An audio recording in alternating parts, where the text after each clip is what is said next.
band, under the direction of drum majors Rebecca Alexander, Callie Gibbons, and Emma Stafford, honor our country with the playing of our national anthem.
Stay on your feet, Tiger fans, as the 2021 Marching Tigers present to you Paris Loyalty.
There we go. There we go. We got it. I thought it was already on. Sorry.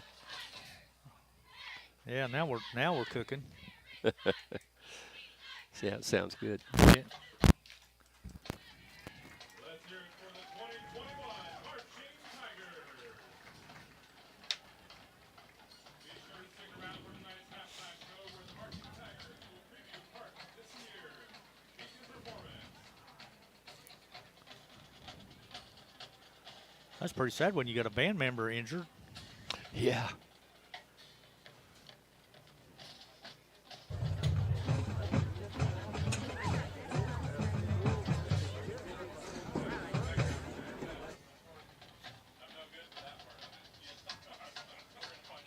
I'm sure Nate's got us streaming already, but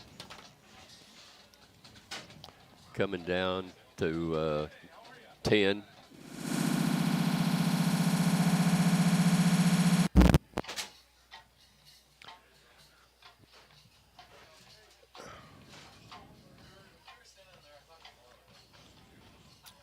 yeah, we're streaming already. Oh, he was. Everything just went well. There we go.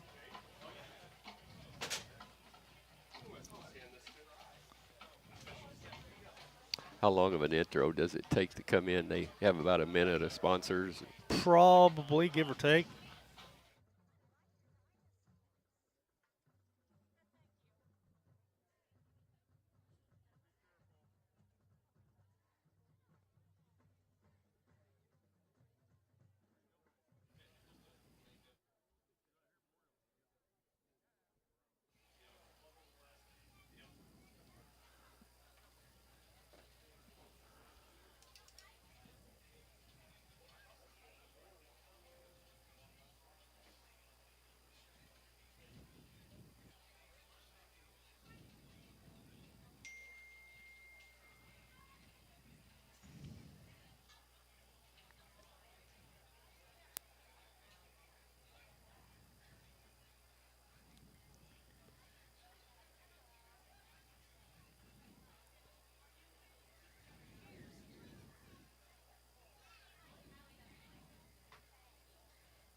It's time for Paris Tiger Sports on the Paris Sports Network.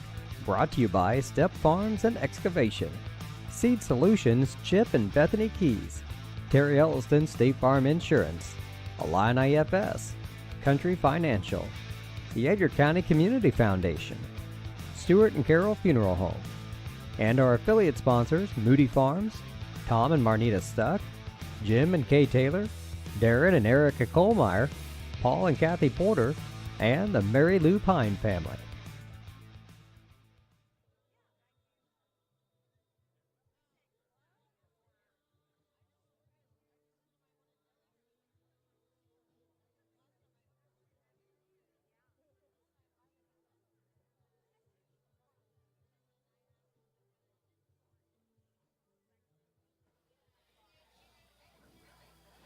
A very pleasant good evening, ladies and gentlemen. Welcome to Paris Tiger football right here on the Paris Tiger field. And I'm Jim Taylor alongside Lenny Irwin tonight to bring you this matchup between our Paris Tigers and the Casey-Westfield Warriors. And Lenny, quite a game last week that you guys had. And first of all, I want to tell the folks I'm just filling in tonight for some sick people, okay? That happens with this darn COVID that's going around. You either get quarantined sometimes or you actually come down with it. And we want to wish our very best, to our employees that have that. And we also want to wish everybody out there that's had anything to do with COVID a very, very speedy recovery so you can get back to maybe coming to the games. Definitely for sure there, Jim. And I thank you first and foremost for filling in because, like you said, we're kind of short-staffed and couple guys go down with it and get quarantined and can't come to the game, so we got to jockey people around. And then Clayton Tarr took my sidekick, so he's over on the PA announcer tonight. So we was kind of grasping for straws, wasn't sure what we was going to do. Yeah, definitely. I understand that, Lenny. And, things come up sometimes, and so I just knocked the rust off a little bit. And Heck yeah. It's great to be back up here with you again. Of course, I've never done a game from this field. We're used to Sway and Betty over at the John B. Allen Field. For sure there. We done a few games there, didn't we? Yes, we did. But this should be a real good matchup. Casey coming off of a 16-7 win last week over Olney. And other scores in the LIC Conference, Lawrenceville 45, Marshall 35. Mount Carmel at Red Hill was canceled due to COVID. Paris lost to Newton right here last week, 7-6. Tough ball game, tough defensive second half, Lenny, for the Paris Tigers. Boy, it was, Jim, and I thought we had that touchdown down here in the end zone, and it just went off the fingertips. But and then, of course, our kicker, he went down on the very first play of the ball game, and he was out for the evening, so we didn't kick the extra point. We went ahead and went for two and come up just about 6 inches short on that attempt. So, nonetheless, we come up a point short of winning, but it was still a pretty solid second half for the boys. We were real sluggish that first half getting untracked, but then Kohlmeyer got it untracked in that second half. He ended up with 14 carries and 79 yards. Ethan Dick ended up with 16 carries and 81 yards. Throwing the ball, Dick was 6 out of 10 for 61 yards, but he had the one interception. But that's the way the football bounces once in a while, and I'm sure we're going to see a lot different Tiger team tonight than we seen last Friday night. What I was impressed with last Friday was the second half, particularly the second half defensively for the Paris Tigers. What did they have, 2 possessions in the entire second half? Oh, I mean, it just wasn't very many at all. Wasn't too many, no. And that was just a great defensive effort. However, you got to put points on the board, and that's something the Tigers fell short on. We've fumbled late in that ball game, down in their territory, deep into their territory, and we just never seemed to get going offensively after that. It was late in the ball game. And Coach Claude came up after the game, and he said that some of the boys just didn't take care of their body over the hot spell, but it really wasn't hot during the game. It had cooled off. That cold front had moved through, and we all thought it was going to rain. And well, that didn't happen either. But a lot of the games in the area did experience rain. So, and here comes our Tigers out onto the field, all black uniforms with the orange and white stripes. orange numerals outlined in white, so. And the fireworks in the background, Lenny. Yep, for sure. It's becoming a trend here for all the home games, definitely, just like a lot of the other LIC schools do. But nonetheless, you're listening to the pregame brought to you by White Sheet Metal.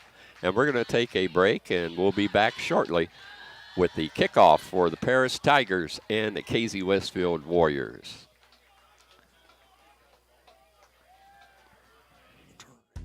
Tom Carroll and his family and staff at Stewart and Carroll Funeral Home are dedicated to providing compassionate and individual attention to every family they serve. Sincerely caring for your family's needs, Stewart and Carroll Funeral Home proudly supports all Paris Tiger athletes.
Welcome back to Paris Tiger football as Casey-Westfield will be kicking off to the Paris Tigers. Paris deferred to the, Casey deferred to the second half. So back deep to receive for the Tigers tonight. We'll get those numbers for you. It looks like number 7, Norman Phillips, and I can't see who the other one is. Yeah, kind of side turned there.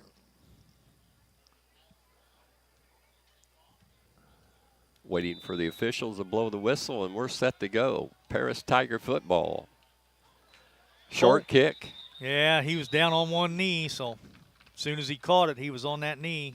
That was number 41 for the Paris Tigers, Brian Kohlmeyer. So it's going to be 1st and 10 for the Tigers. They're going to spot it right at the 21, looks like, Lenny. So 1st and 10 Paris. Casey-Westfield coming off the win last week. Looks like maybe the 22, so. 22-yard line, here we go. Shotgun formation, Ethan Dick. He calls the signals. Handoff, Kohlmeyer up the middle. Grabbed by a bunch of Casey tacklers. First man there for Casey was number 11, Logan Kribular.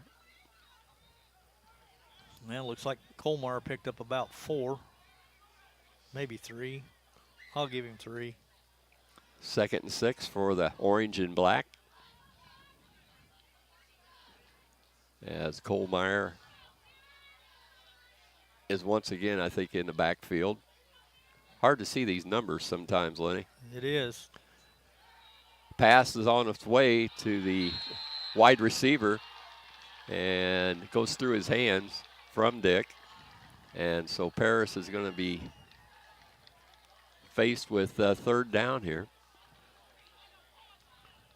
I think Casey might have intercepted that ball. Wow, did not see that. My mistake, interception by Casey-Westfield, so the Warriors will take over at the Paris 27.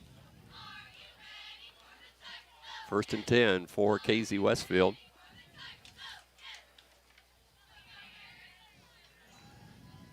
Back to pass is quarterback looking downfield. He's got a receiver, and through his hands it goes. As the quarterback was Aiden Brenton, and through the hands of the wide receiver intended for number 44, and that was Connor Sullivan. Going to bring up 2nd and 10 for the Warriors. Parrish right now on the outside, Lenny, man for man. No zone coverage. As Brenton sets him down. Handoff, second man through. Left tackle, brought down by good tackling there by the Tigers after a gain. Looked like number 70, Logan Bartley, on the tackle. Bartley with the stick. Going to bring up 3rd down and 7.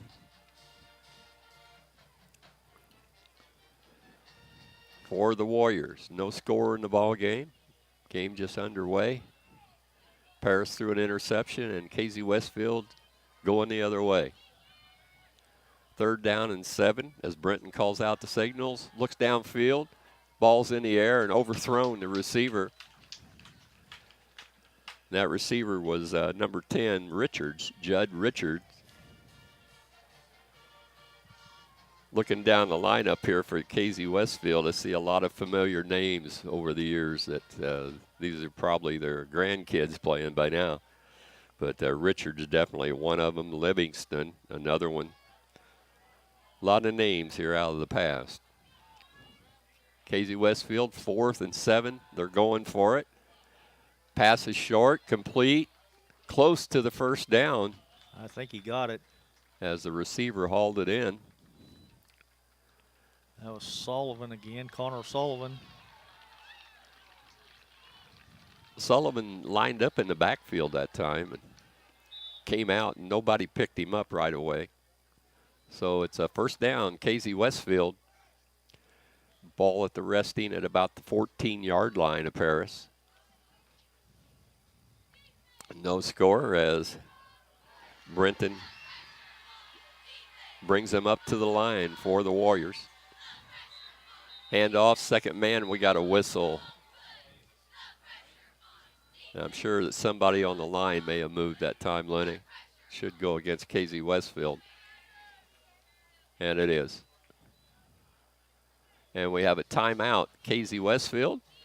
We'll take a quick one as well. We'll be back right here on the Paris Sports Network.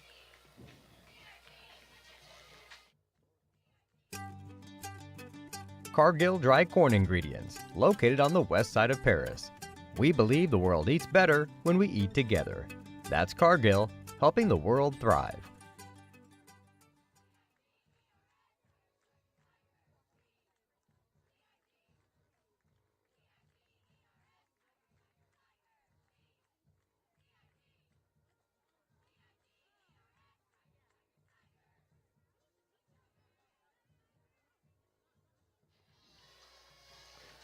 Welcome back to Paris Tiger Stadium as Casey-Westfield has the ball.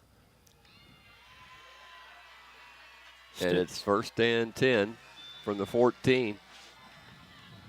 Brenton, the quarterback, with the ball rolling out to his left, makes the throw, and it's short that time. Intended receiver was Gilbert. Cole Gilbert, sophomore. Going to bring up 2nd and 10.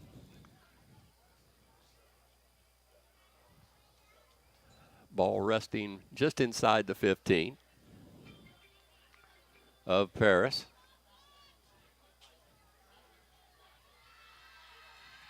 No score in the ball game. So far, the Warriors have controlled the football. Up the middle, we go with a run. Nice defense by Paris that time.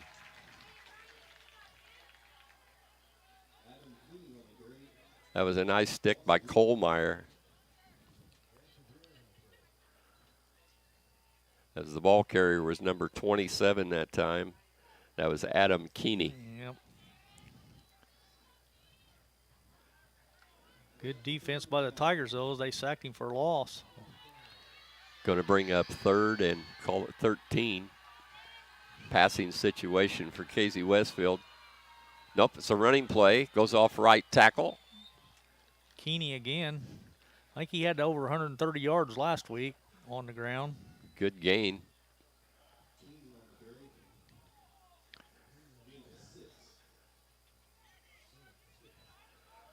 Going to bring up, should be 4th and 5 here. Waiting for him to change the flag over on the other sideline on the down keeper. So Casey-Westfield, 4 and 5, goes for it. The ball at the 9-yard line of Paris. Big play right here in the ball game. Rolling out to his left, Brenton, the quarterback. Pass play into the end zone. And we have a touchdown. Casey-Westfield pick up that receiver. 44, Sullivan. Sullivan's been the target most of the first quarter for Casey-Westfield. So Casey on the board, leading 6-0. As the point after try will be coming by the kicker, Brian Wright.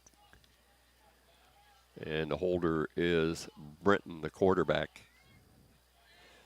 Here's the snap. It's down. The kick is up. And the kick is no good. I believe it was under the bar. And so our score is Casey-Westfield 6, the Paris Tigers nothing. We'll be back right here on the Paris Sports Network.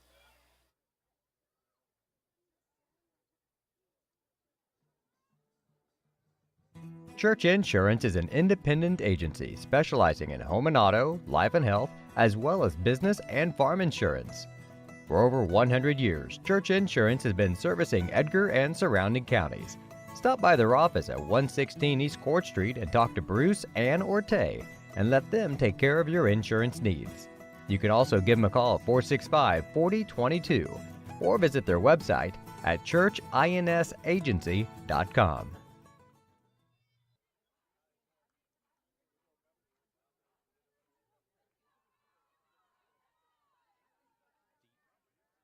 Time that'd be Brandon Atkinson.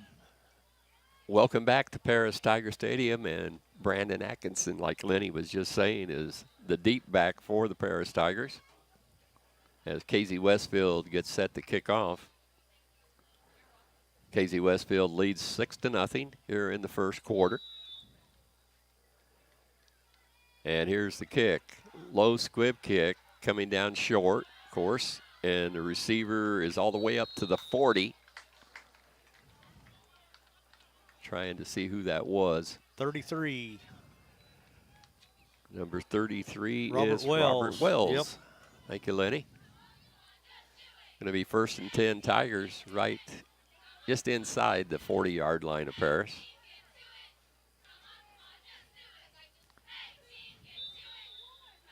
Ethan Dick at the quarterback spot. Looks like Ethan curls the up back. Hey, he's up under center. I haven't seen that before. Handoff, second man through is Kohlmeyer. He's got a hole, a nice gain by Brian Kohlmeyer. We do want to report to you that Eli Board is out tonight with an injury. Several Tigers. Braylon Nugent also out with an injury tonight. As Dick's down over center again. Handoff, second man through, Kohlmeyer, right side, got the first down, legs still turning. Good job by Kohlmeyer. He is a hard runner, Lenny. Yes, he is. Very impressive last week in that loss to Newton.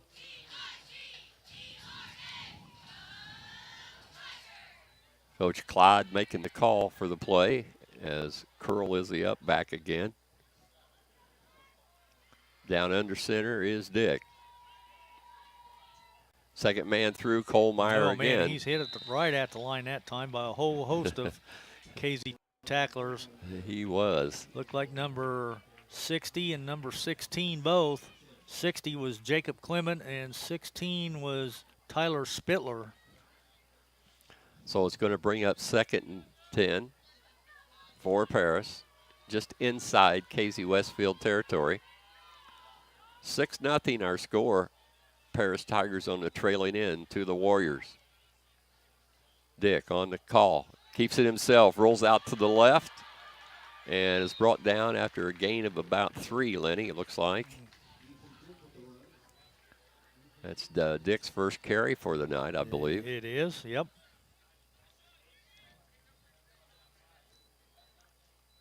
Going to bring up 3rd down. We'll call it 7. Ball at the 47-yard line at Casey-Westfield.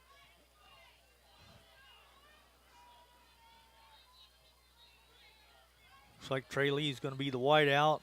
Nick Muller's going to be in the slot. Pinkston's the tight end. We haven't thrown to the tight end yet tonight. It's about time.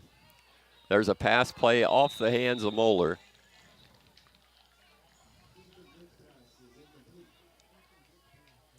So that's going to bring up 4th down and 7 for Paris.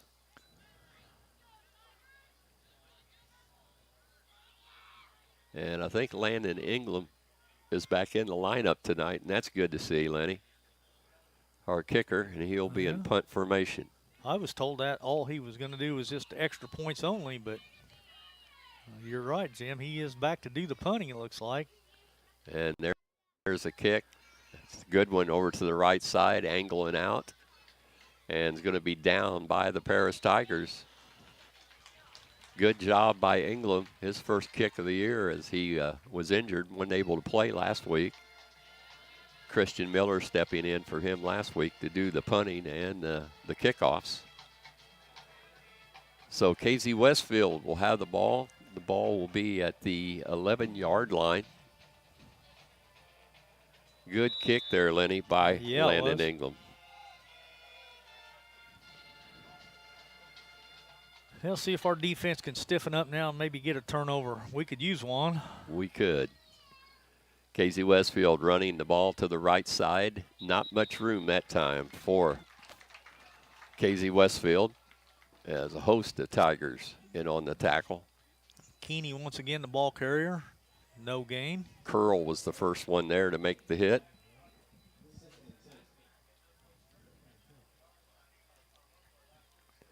Going to bring up 2nd and 10.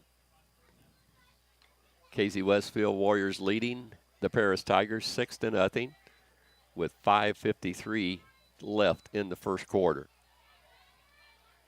Down over center, back to pass is Brenton looking downfield.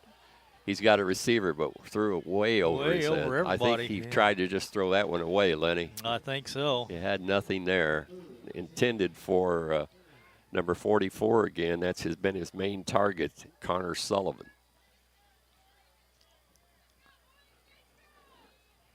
So it's going to bring up 3rd and 10. Tiger defense doing a good job here on the last couple of downs.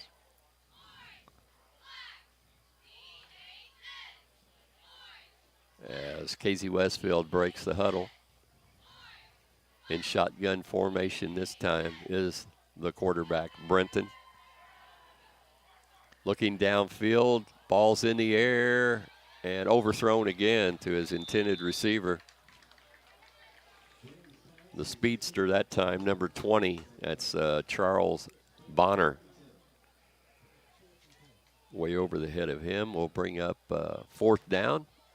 And Casey-Westfield into punt formation. And back in punt formation is Cole Gilbert, the sophomore, 5'10", 170. Back deep is Moeller. And it's a very short kick. I don't think he got much of that one. It's going to be blown dead right at the Casey-Westfield 39-yard line. So good field position for Paris here, Lenny. Paris is going to start in Casey territory, so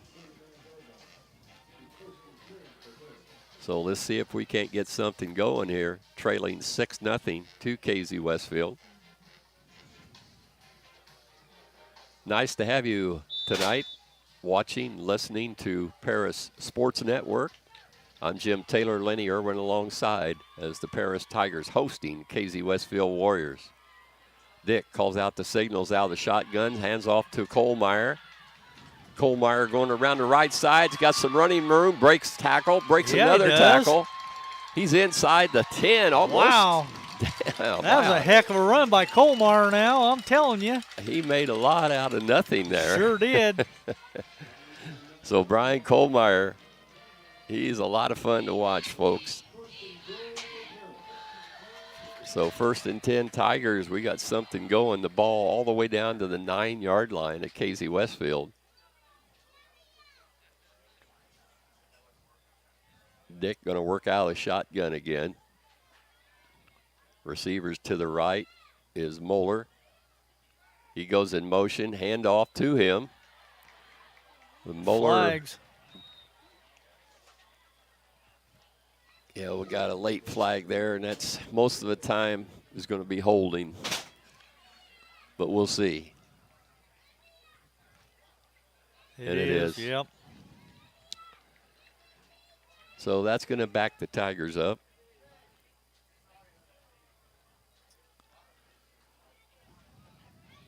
But we are moving the ball on the ground against Casey-Westfield.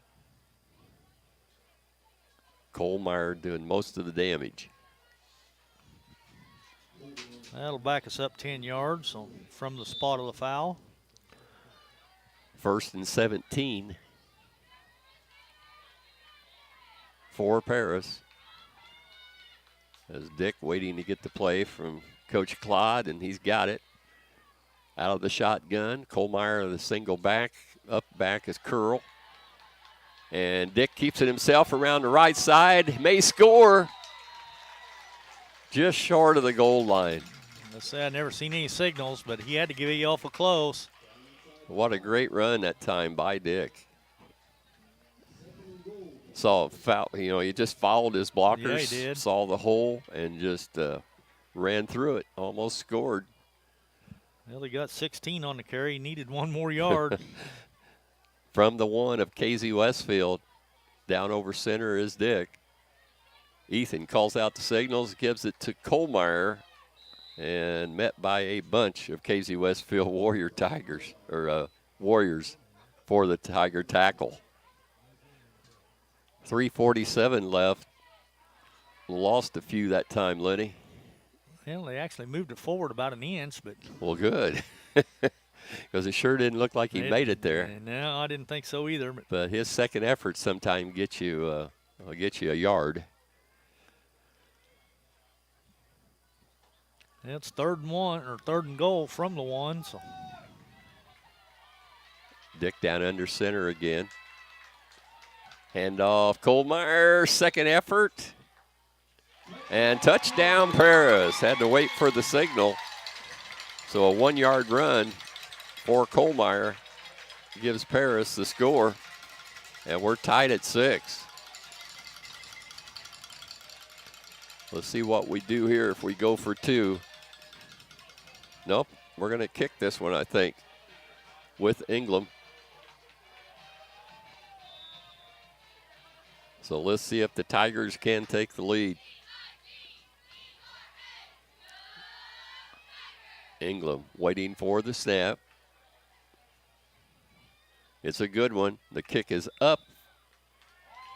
And the kick is good. And your Paris Tigers take the lead 7-6 with 3:12 left here in the first quarter. We're going to keep it right here, give you a little bit more on the injury report. Like I said, Eli Board is out tonight. Braylon Nugent, also a senior, 5'10", 170. Sometimes plays quarterback, Lenny. So that's a kind of a huge loss tonight if you get in trouble with your quarterback.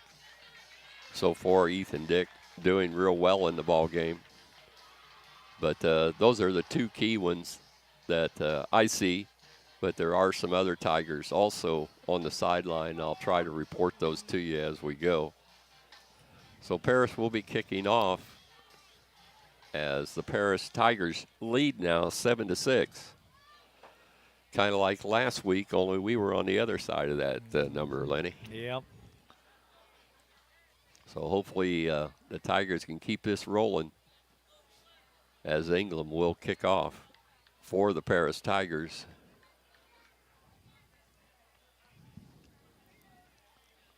Beautiful night for football. Boy, you can't beat it. It's perfect.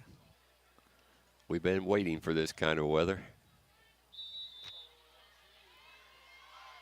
As Ingram sets to put the foot into it. Line drive kick coming down at about the 10-yard line. Casey-Westfield running it back, and that's the speedster, which was number 1, Gilbert. And he runs it back to about the 30. Let's see where they spot it. going to be right about the 30, I think. about the Maybe 30. maybe not even quite the 30. Okay. Right at the 29, we'll call it. Yep. 1st and 10, Casey-Westfield.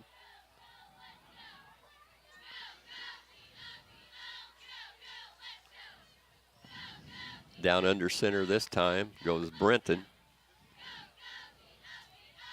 Quarterback. Oh, inside right handoff. up the middle with number 7. Livingston. Livingston. Another name out of the past. Been some good Livingston to come through the ranks as football players at Casey-Westfield. So 1st and 10, ball all the way up to the Casey-Westfield 42. Yeah, Livingston got 13 yards on that quick. Just a quick inside handoff right between the guard and the tackle. Another handoff quick to the first man up. Livingston again. Pick up a couple. Now they're going to give him a little more than that. A little bit of second effort Yeah, there. I guess. So let's call it 2nd and 6.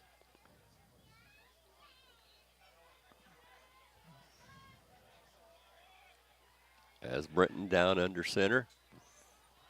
Handoff, quick pitch goes to the second man. And nice hit by Paris's Kohlmeyer. Kohlmeyer comes in and sacks him for a loss, and there's a flag also on the play. So. And that was Keeney, the ball carrier. And he's been the leading rusher so far for Casey-Westfield. That should be a 10-yard penalty from the spot of the foul, so that should back him up.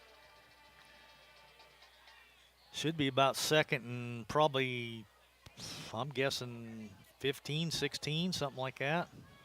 Should be 15.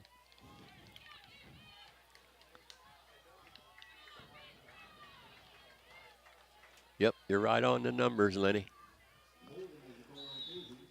2:11 left, first quarter. Paris leading 7-6 over the Casey-Westfield Warriors. As Brenton barks out the signals, got a receiver to the right. That's Livingston, and out of bounds he goes on another hit by Paris. Good job that time by the Tigers' Ethan Dick, coming from that corner spot to bring him down. Got back some pretty good real estate. Yeah, he got 8 of it back.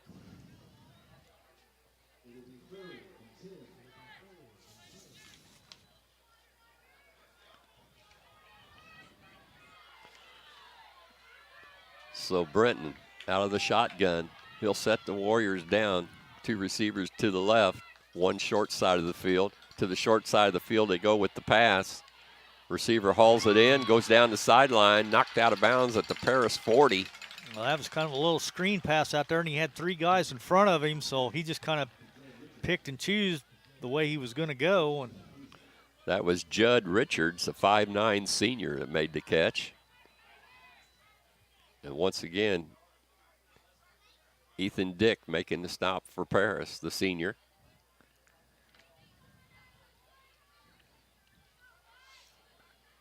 Paris's corners are always active, Lenny. They're always moving. They're always looking for those receivers.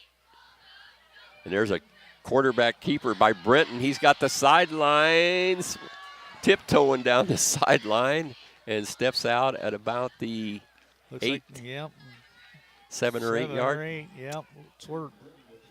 Wow. I mean, he got out there quick in a hurry. He did. First down, Casey-Westfield in Paris territory now. Threatening to take the lead back as they trail 7-6 to the Paris Tigers.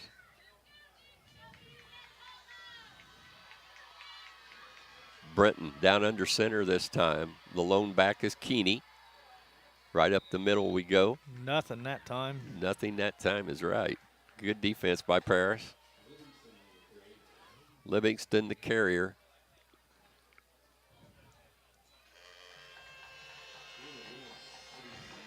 Minute 22 left in the first quarter.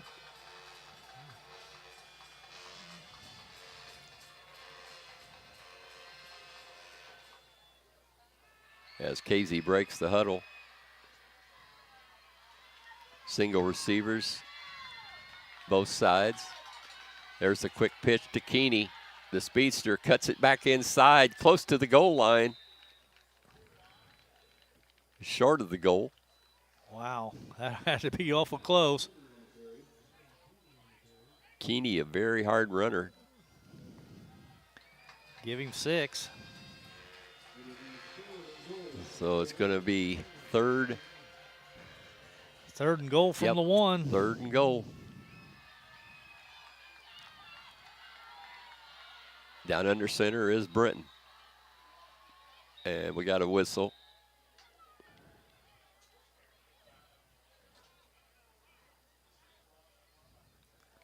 And I think we had a timeout, Paris. Say somebody called a timeout. I'm not sure. Looks like Casey did.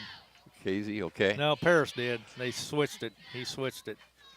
We'll take a quick one. We'll be back here on the Paris Sports Network.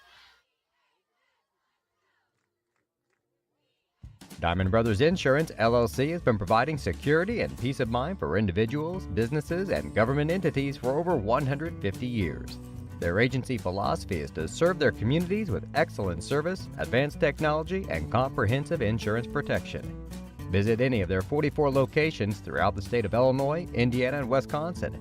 You can give them a call at 465-5041 or stop by 111 Sheriff Street in Paris.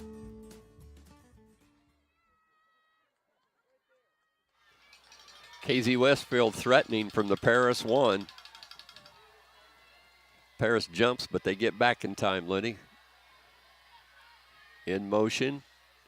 Second man through, Keeney. Touchdown, I believe, but they haven't signaled. There it is. Yep. Touchdown, Keeney from 1 yard out. Gives Casey-Westfield the lead, 12-7.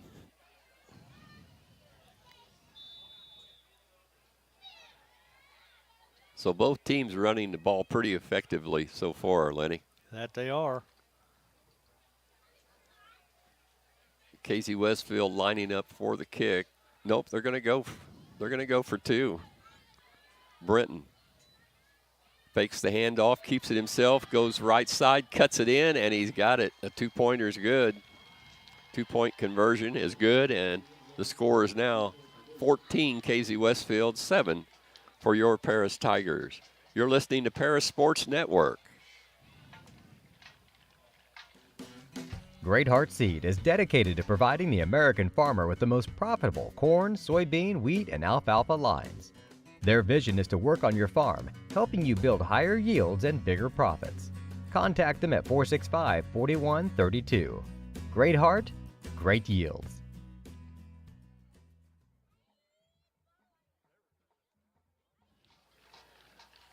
Welcome back, and the Paris Tigers trailing now 14-7 to the Casey-Westfield Warriors. Casey-Westfield getting set to kick off. Number 59 will boot it, and that is Braden Carlin. Paris yet to break the huddle here as they hustle out. And going back deep is going to be number 7 for the Paris Tigers, Norman Phillips. And 18, Atkinson again. Atkinson, okay.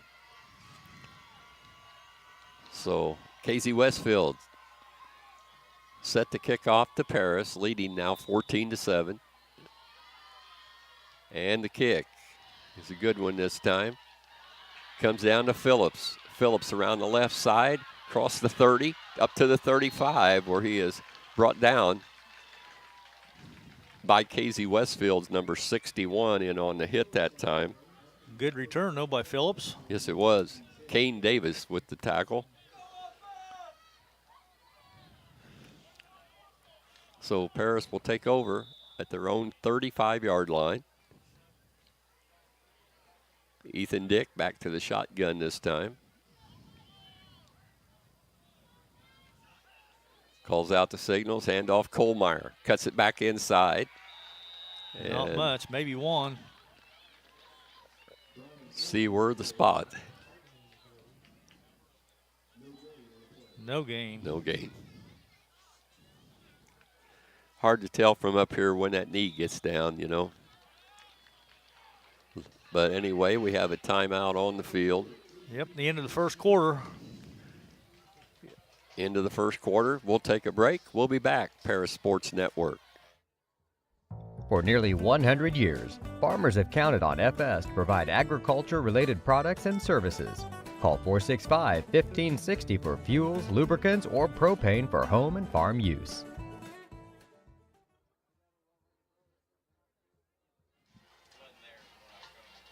Welcome back to Paris Sports Network, Paris Tiger football. We played one quarter, and the score is Paris Tigers trailing Casey-Westfield 14-7. And kind of recap just a little bit, Lenny, if you can, the scoring in the ball game so far. Well, Casey opened it up, and they had an interception, and they only had to go 27 yards for the first score. It was a 7-yard pass from Brenton to Sullivan, but the kick was no good. That put Casey up 6-0 at that point. That was at 8:46 in the first quarter. But then Paris came back on the next drive, and it was a 1-yard run by Kohlmeyer. The kick was good, and that put Paris ahead 7-6. And that was at 3:12 to go in the first quarter. And then right at the end, 23 seconds left to go. It was a 1-yard run by Keeney, the 2-point conversion by Brenton, and Casey's ahead 14-7 now to start this second quarter. Paris has the ball, though, on their own 35-yard line, moving south now. So, thank you very much, Lenny. Dick, shotgun. Oh, bobbles the ball, but gets the pass off, and it's complete. They were at the 20, and it's going to be brought down from behind inside the 5. Wow, did that happen fast? Yeah, it did. Pass right over the seam to that looked number like 9, Nick Moeller. Nick Moeller. So Paris, just funny how things can change so quick, Lenny. That's what I love about football sometimes. So Paris, right inside the 5 of Casey, as Dick's in the shotgun. Handoff, second effort, down close to the goal line.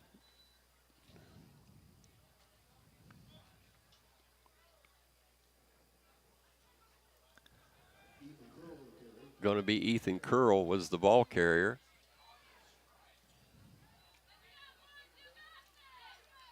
Kohlmeyer will be the single back this time.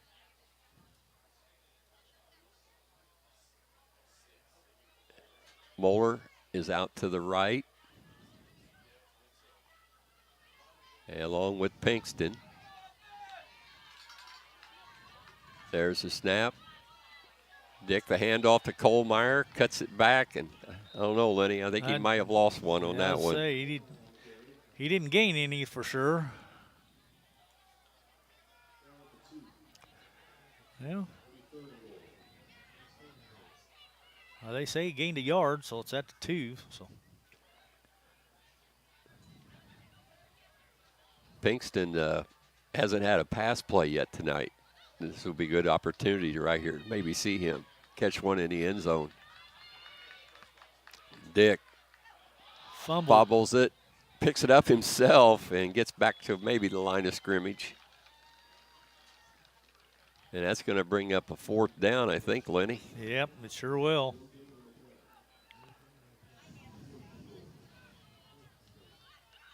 Boy, after that nice pass play to Moeller, you just got to get the ball in this time. Man, you don't want to let this drive go down for nothing. I mean, Kohlmeyer is a single back. Moeller is split to the right. Pinkston has moved over to the left side this time. 3 receivers on the left.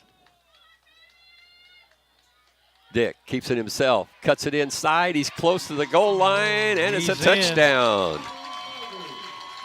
Ethan Dick with the score for Paris. Excellent ball game tonight, 14-13. Casey-Westfield on top.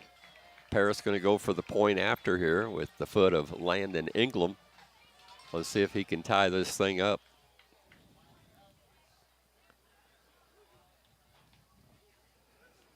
The holder for Paris is Drew Rogers. And the kick is up and good, and we are tied at 14. You're listening to exciting Paris football on the Paris Sports Network. Mark, Amy, Salem, and Sarah Isef support Paris Athletics and implore its athletes to play hard and study harder.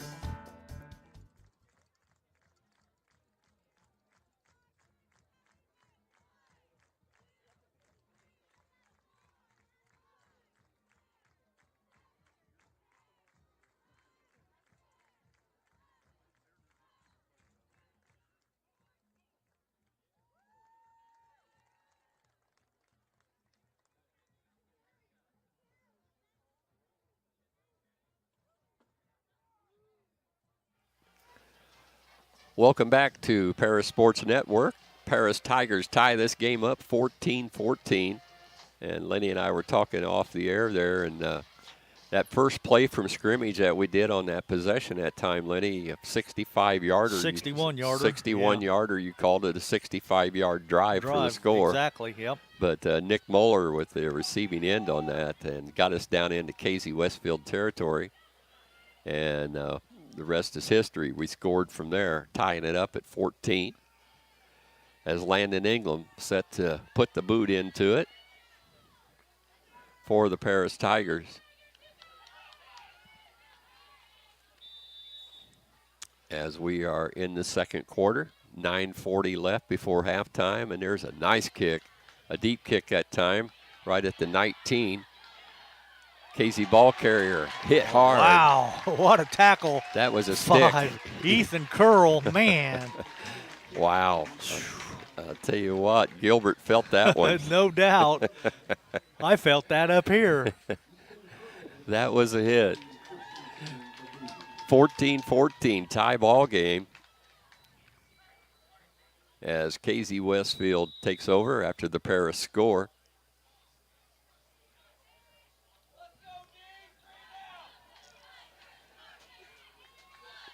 As single back this time is going to be Livingston. And he gets the ball right up the middle, keeps them legs turning. Good gain for Livingston.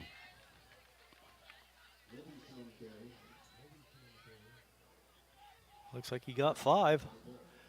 Pick up a 5 for Livingston, make it 2nd and 5. The ball at the 32-yard line of Casey-Westfield.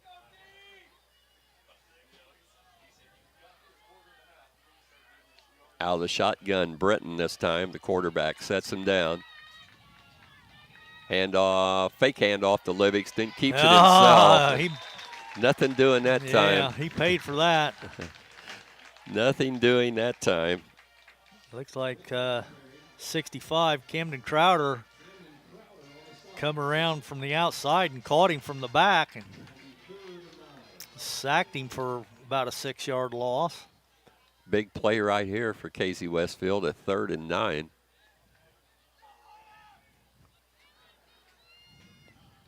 Ever since that pass play to Moeller, the Tigers have a little bit of fire out there in them now. Back to pass is Brenton. Pass play is complete, but nice hit by Paris right away. I think that was Moeller with the stop. Again, yeah, on the coverage. And that was their receiver that they like to go to, number 44. That's Connor Sullivan. So 4th and 4, we'll call it. And back in punt formation will be Cole Gilbert to put the foot into it. 7:53 left to play, first half. Enjoying Paris Tiger football tonight. The kick is a high short kick. And coming down on one knee to make that catch. Fair catch by Moeller. Was Nick Moeller again. So Paris, good field position again, Lenny, right at the 39-yard line of Paris. So let's see if we can't go down and punch another one across and take the lead before halftime. That would definitely be sweet. Get some of that momentum rolling our way. Norman Phillips checking in on the other side now as a wide receiver. as Dick calls out the signals, passes out to Phillips, but it hit it's the ground. incomplete. Yeah, he short-armed it. Bring up 2nd and 10.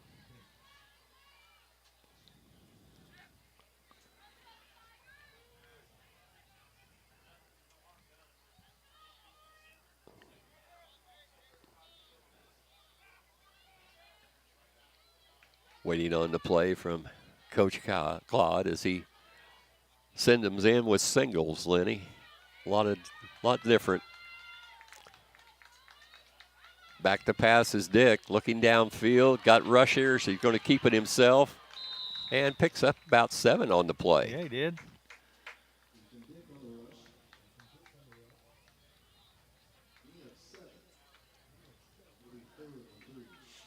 Reminds me of the old days, Lenny, when Mount Zion used to call the plays from the sideline like that.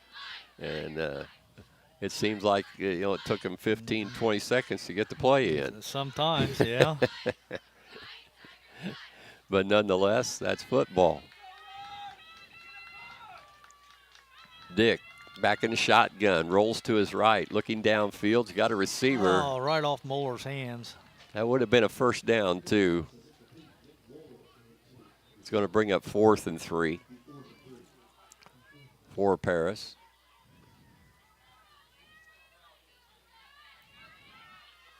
And Landon Ingram coming in to put the foot into it. The speedster, Cole Gilbert, back to receive, the sophomore, and he can fly. Ingram calls out the signals. There's a snap. It's a good one. Tries to kick it away from Gilbert.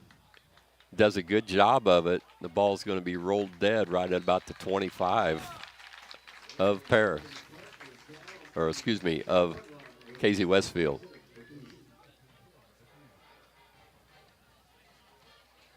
.6:42 before halftime. We're tied at 14. Exciting little Illini coverage for you right here on the Paris Sports Network. I'm Jim Taylor, filling in tonight for Clay Bess, as we've had some sickness hit the Paris Sports Network employees, some of them. Joined by my old partner for years, Lenny Irwin. And let's see if we can get a stop right here on 1st and 10 for Casey. Oh, ball's loose.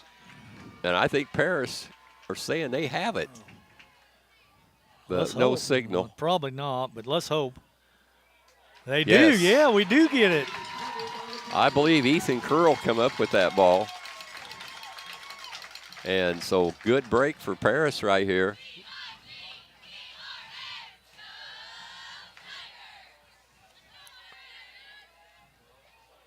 As Paris, 1st and 10 on the Casey-Westfield fumble. And right now we got a delay here. I think that we're going to have a timeout, Casey-Westfield. We'll take a quick one as well. We'll be back on Paris Sports Network. Lot 50 Brewing, located at 112 East Court Street, is the only brewing company in town. Bring your friends, family, or co-workers in for an evening of games, drinks, and conversation. Order food from other local restaurants or bring your own. Stop in and watch the owners, Bruce Young, Steve Combs, and Doug Smitkamp, work for you. Lot 50 is open Wednesday through Sunday. Check them out at lot50brewing.com.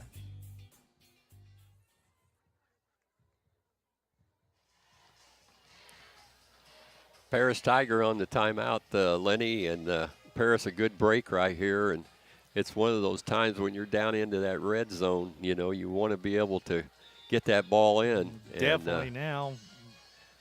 Curl made a nice play on the fumble recovery, so let's see if we can't punch in some points here. 6:39 before halftime.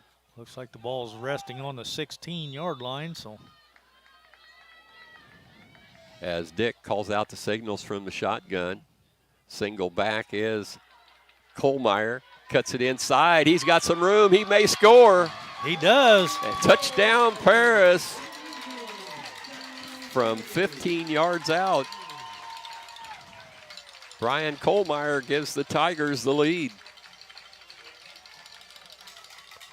20-14. after the fumble recovery by Casey-Westfield. Paris Tigers punch it in. Brian Kohlmeyer with the run. And now the kick coming from Landon Ingram for the point after. It's a good snap. It's down and looks good to me. And Yep, it is good. Good. So Paris retakes the lead 21-14 over Casey-Westfield. We'll be back shortly right here on the Paris Sports Network. See Diamond Financial for all of your income tax needs. Ben Lucan has 30 years of income tax preparation experience. He and his well-trained staff can take care of all of your personal, corporate, partnership, trust, and not-for-profit tax returns. They'll also take care of all of your payroll and bookkeeping needs as well. See them at 208 East Jasper Street or call 465-8562.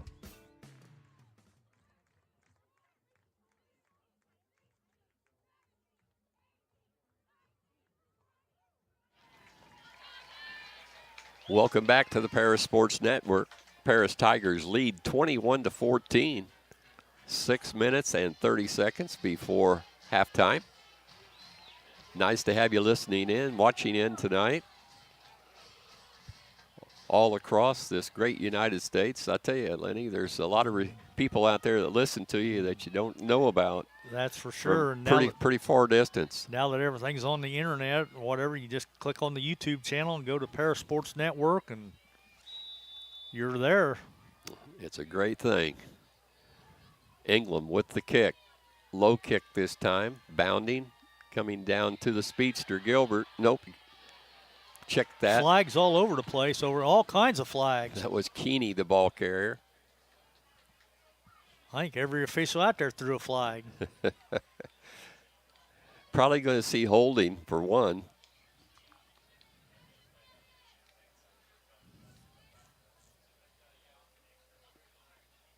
They're talking it over. I think they have to decide who threw the flag first.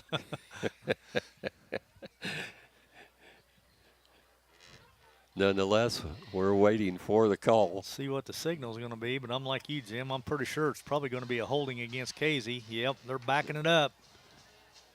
Backing up 10. So it's going to be 1st and 10 for Casey-Westfield.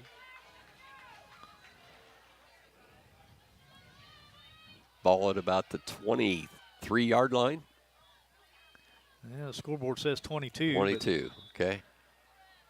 I got better eyes than I do. I don't know. I'm like you. It looks almost like the 23 to me. Single back this time. Back to pass is Brenton. He's got a receiver. He's got the catch. And Keeney's on the receiving end that time, but nice hit right away there.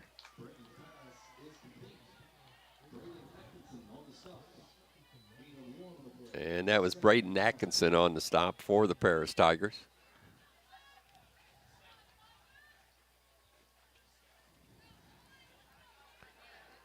Casey-Westfield looking at a 2nd and 9 from the from Casey's 23-yard line. As Brenton down under center. Hand off to the first man through. Didn't get a whole lot. That was Livingston. Yep. Yeah, you got about 3, maybe 4. A 3rd down, we'll call it 6 from the Casey-Westfield 23.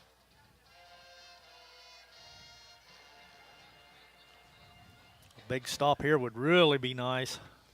That's the first time I've seen Brenton go to the sideline and come back in with the play. Brenton lines up in the shotgun, back to pass, and hit hard just as he threw that ball, incomplete. Somebody put a nice hammer hit on him that time. And that Bartley, big number 70, Logan Bartley. Logan Bartley with the hit. It's going to bring up 4th down and 6. Paris back to receive this punt. Coming from Cole Gilbert, the kicker for Casey-Westfield. Looks like Moeller and Phillips deep this time. Oh, Blocked. kick is blocked. And that blocked out of bounds. That will be Paris Tiger ball. No flags on the field. So Paris, a couple of good breaks here. Yeah, Camden Crowder on the block that time. So Paris is going to get the ball in excellent field position again. Looks like they're going to spot it on the 27 of Casey-Westfield.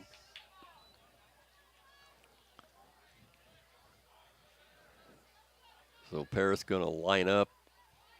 This time they got Curl in the slot.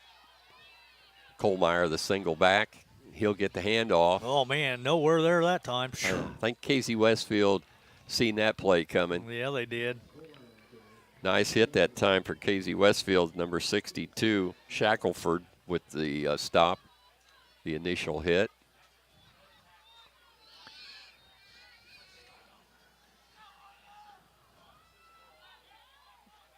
Sometimes when they put Ethan Curl in the slot, Lenny, Casey-Westfield reads that play. Yeah. And they know it's going to come that way. Let's see what Ethan Dick will call this time. Out of the shotgun.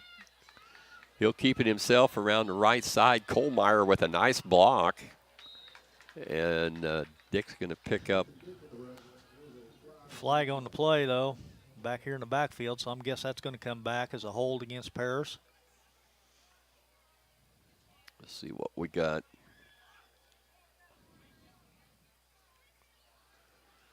You are right. It is going to come back.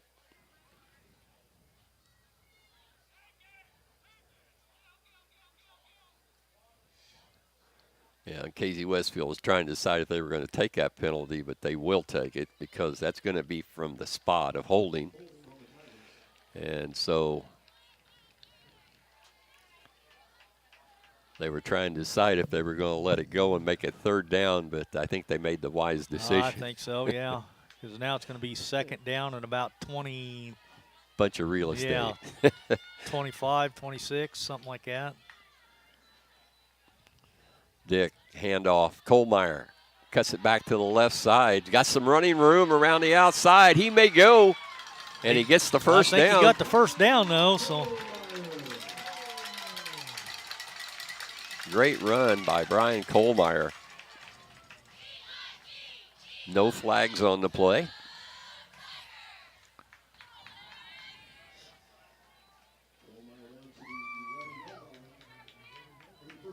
And Kohlmeyer coming out for a short break here. As it's Paris, 1st and 10 from the 12-yard line of Casey-Westfield. Paris a chance to score here again. Handoff. And flag Moeller, again, I believe, with the run. Out here on the end, so I'm assuming it's going to be another hold. Yeah, I think you're right, Lenny. I think I saw that one. Moeller was the ball carrier, is against Paris. These penalties are so costly. Boy, they are. Once you get down in that red zone inside the 20. And that's going to take you all the way back 10 yards from the point. They changed that rule some time ago from the point of where the hold was instead of the line of scrimmage, and that's made a big difference. It has. So now it's 1st and 21 again. So Dick in shotgun formation as Kohlmeyer back into the ball game. Looking downfield, looking to pass. He's got a receiver, Moeller. He's down pretty close to the 15. But then they moved him back a little bit. Let's see if they give him where they spot that ball.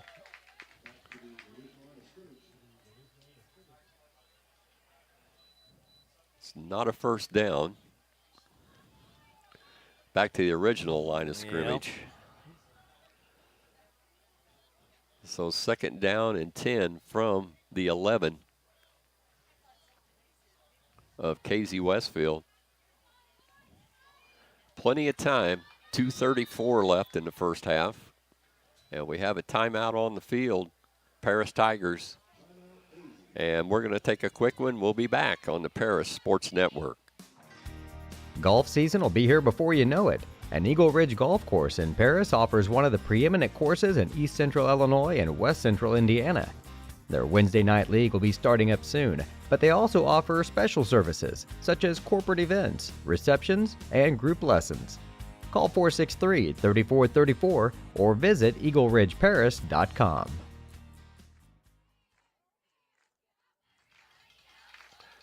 Welcome back to Paris Tiger football. 2:32 left in the first half. Paris leading the Casey-Westfield Warriors 20-14. And timeout by Paris here. They're looking at a 2nd and 10 from the 11. So we can get another first down at the 1. So the pass play to Moeller got us at least back to the original line of scrimmage after the Paris hold call. So let's see if we can't get this thing in the end zone before the half ends with 2:32 left in the first half. Nice crowds on hand tonight. Yeah. Like you said, Jim, you couldn't ask for a better night for football. I mean, so 2nd and 10 for Paris. There's a snap. oh, man, right in the hands. That was intended for Pinkston. Going to bring up 3rd and 10 now. I don't think Pinkston was quite ready for that ball because it happened so Yeah, I was fast. to say, He just more or less turned around and there it was. was. There, yeah. Dick had some zip on that thing. Going to bring up 3rd and 10 from the Casey-Westfield 11. As Ethan Dick, the quarterback, comes over to talk to Coach Claude. Let's say the play clock's down to 15, so that's still ticking. Ethan from the shotgun. He'll keep it himself, right side. Got some running room. Good blocking by Paris that time, but we're going to come up short of that first down. See where they spot it. I'm going to give him about 5. Yeah, just about 5 on it.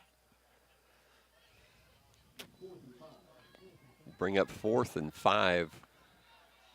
So Paris probably going to go for this right here. I would think, with only 1:55 left in the first half.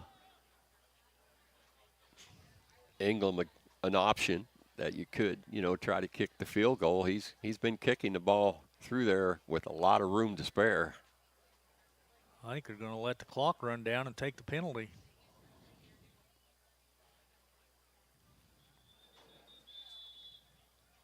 Nope, they're going to call another timeout. Timeout Paris with 1:31 left. We'll keep it right here on the Paris Sports Network. 21-14 our score to set things up for you. It's going to be 4th and 5 for Paris. And I think, they're maybe talking about their options, Lenny, but Casey-Westfield stiffening up that defense a little bit on the running plays. Well, yeah, they are. But the ball is on the 7, so you can get a first down without scoring. Right. That's right. You have to make it to the 1-yard line, but, well, they're calling it 4th and 5 now, but that would be the 2-yard line. But nonetheless, I'm sure they're going over their options to see what, they want to do here before the halftime break. So Casey-Westfield's set to go. Paris still talking it over. They're going to have to hustle here because the whistle went off, so let's see if they get back out there. And they do.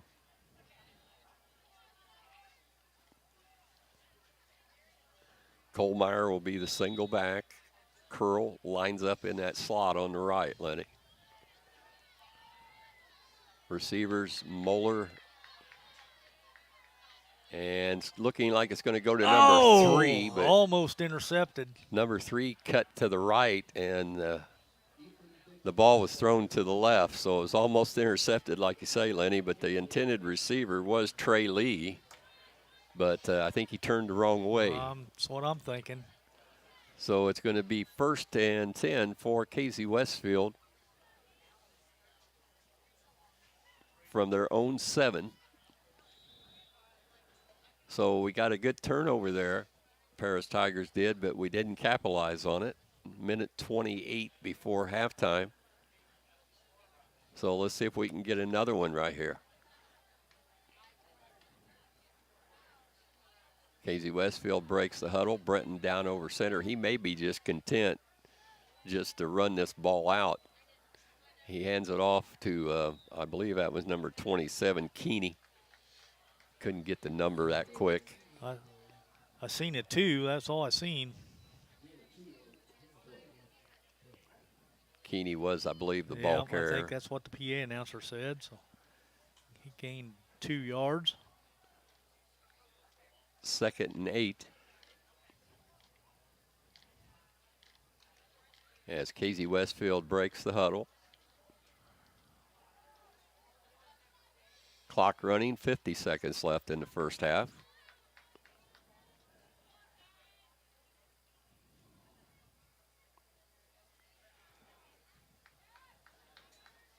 Handoff, second man through. That is Keeney again. Nowhere to go as Curl makes the hit. Still short of the 10, but he might have got a yard. Ethan Curl with the stop. Makes it 3rd and 8. No gain, they say. So 15 seconds. Casey-Westfield may not run another play here. I don't think they're going to, Jim. I think they're just going to let the clock run out. Let the clock run out and take it to the house and regroup. As Paris will lead going in at halftime, 21-14 as the clock expires for the first half.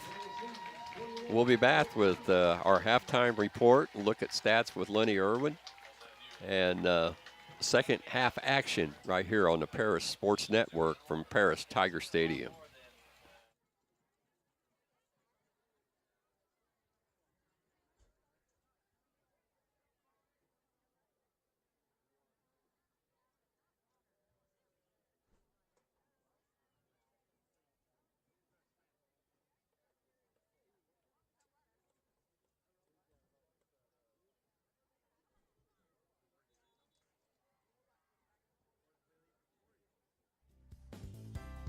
Ingram's Waste Disposal offers residential and commercial trash pickup, commercial compactor service, roll-off service, and mini roll-off services.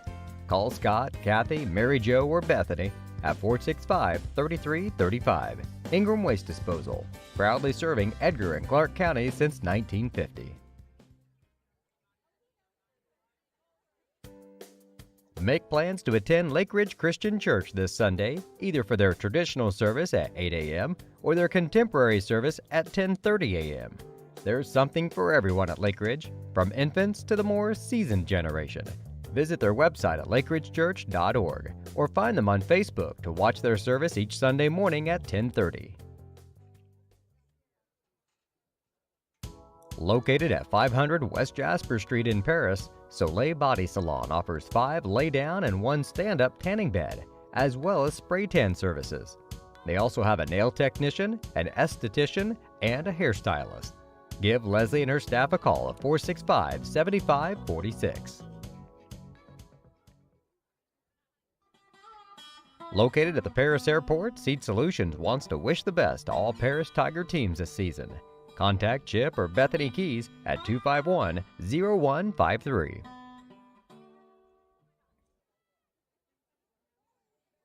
Terry Elliston has been your good neighbor State Farm agent since 1981. They focus on auto, home, life, farm, and business insurance, along with financial products throughout Paris and the surrounding areas. Their mission is to put the interest of others ahead of their own. They're committed to doing whatever is needed to meet their customers' needs and to truly be a good neighbor by serving the community in which they work and live. Call State Farm for a free auto insurance quote at 465-8548. Our pregame show is sponsored by White Sheet Metal Heating and Air Conditioning, your hometown boys for over 50 years, offering 23.5-hour service. That's right, they need a half hour for coffee. Call John at 217-465-3195.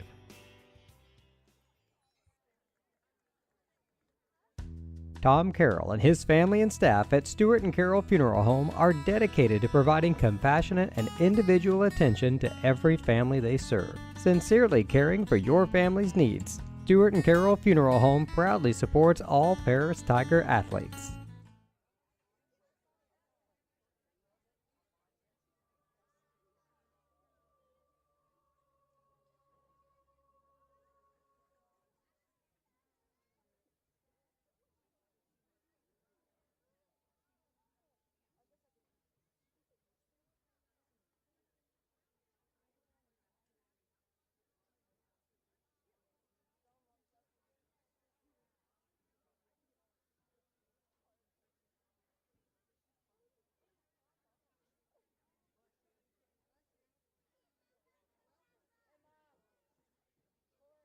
It's halftime at Tiger Stadium. Now on the field are your Paris Marching Tigers. Under the direction of drum majors Callie Gibbons and Emma Stafford. Tonight the Marching Tigers will be performing the first two parts of their 2021 show, Another Brick in the Wall, arranged and composed by Jeff Chambers with musical selections from Pink Floyd and Dmitri Shostakovich. Tonight the show will feature soloists Leah Rigdon on mellophone, Calvin Rigdon on trumpet, Will Templeton on baritone, and Ian Farrell on tenor saxophone. Now let's enjoy Another Brick in the Wall, Part 1 and 2. So let us ask ourselves, what kind of people do we think we are? And let us answer, free people, worthy of freedom, and determined not only to remain so, but to help others gain their freedom as well.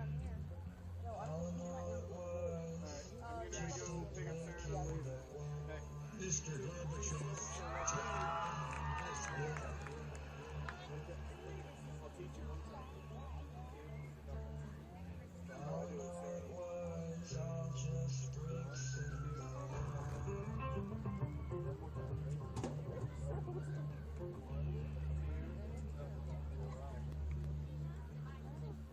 dictators free themselves, but they enslave the people. Now let us fight to fulfill that promise. Let us fight to free the world, to do away with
We will rally the world to this cause by our efforts, by our courage.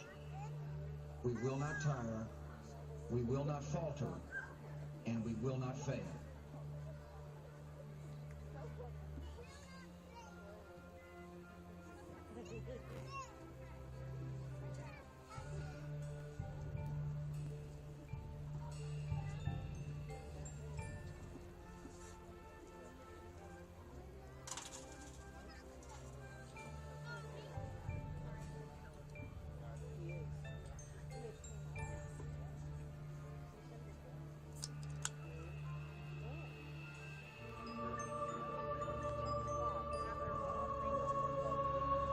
Let us be shy no longer.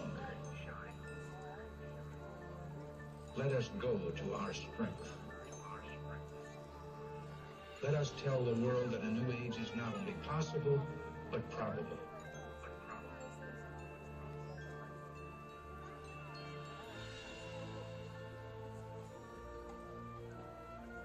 Let us offer hope.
Let's hear it for the best band in the land, the Paris Marching Tigers. Under the direction of drum majors Callie Gibbons and Emma Stafford. The Marching Tigers are led by Dr. Kevin Pruitt, Assistant Director Jessica Henderson, Color Guard Instructor Zach and Haley Cassad, Percussion Technician Jonathan Boren, and Choreographer Carly Tessereau. One more round of applause for your soloists.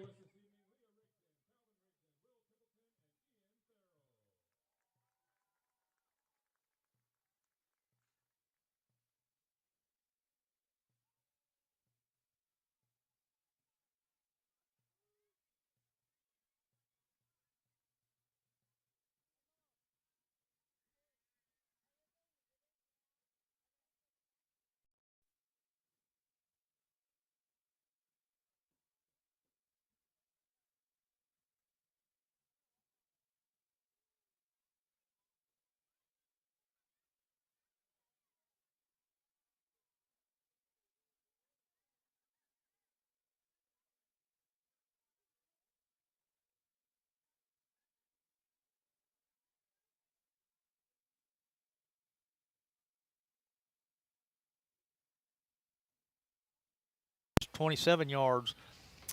Their big back, 27, Adam Keeney, has 8 carries for 17 yards. Throwing the ball, Britton is 6 out of 12 for 50 yards, but he did have the one fumble that Paris recovered. Receiving the ball, Judd Richards has 1 catch out of 2 attempts for 18. Connor Sullivan has 3 catches out of 5 attempts for 23. Charles Bonner had 1 that he dropped. Cole Livingston has 1 catch for 8 yards, and Adam Keeney, the tailback, has 1 catch for 1 yard. Their 2 scoring plays came both in the first quarter. One at 8:46 to go on a 7-yard pass from Brenton to Sullivan, but the kick was no good, and they led at 6-0 at that point. Then at 23 seconds to go in the first quarter, it was a 1-yard run by Keeney. The 2-point conversion by Britton was good, and at that point, Casey led 14-7. That's your stats for the Casey-Westfield Warriors. For your Paris Tigers, I've got Ethan Dick carrying the ball 6 times for 33 yards. Ethan Curl, 1 carry for 3 yards. Brian Kohlmeyer, the big heavy-duty back, 11 carries for 90 yards. The Tigers have been penalized 3 times, though, for 30 yards. Throwing the ball, Dick is only 2 out of 7, but they're for 71 yards, but he does have the 1 interception there in that very first pass attempt that he threw there in that first quarter. Phillips has been thrown to 1 time. He dropped it. Nick Moeller thrown to 4 times, caught 2 of them, dropped 2 of them for 71 yards, and he threw 1 to Pinkston and it was incomplete, and that 1 pass play there in the end zone was to Trey Lee, and it was also incomplete. So the Tigers scoring came with 3:12 to go in the first quarter on a 1-yard run by Kohlmeyer. The kick was good, and then at that point, Paris led 7-6. Then at 9:40 to go in the second quarter, it was a 2-yard run by Dick. The kick was also good. That tied up the score at 14 apiece. That capped off a 65-yard drive, 61 of it through the air to Nick Moeller on that 1 great pass play.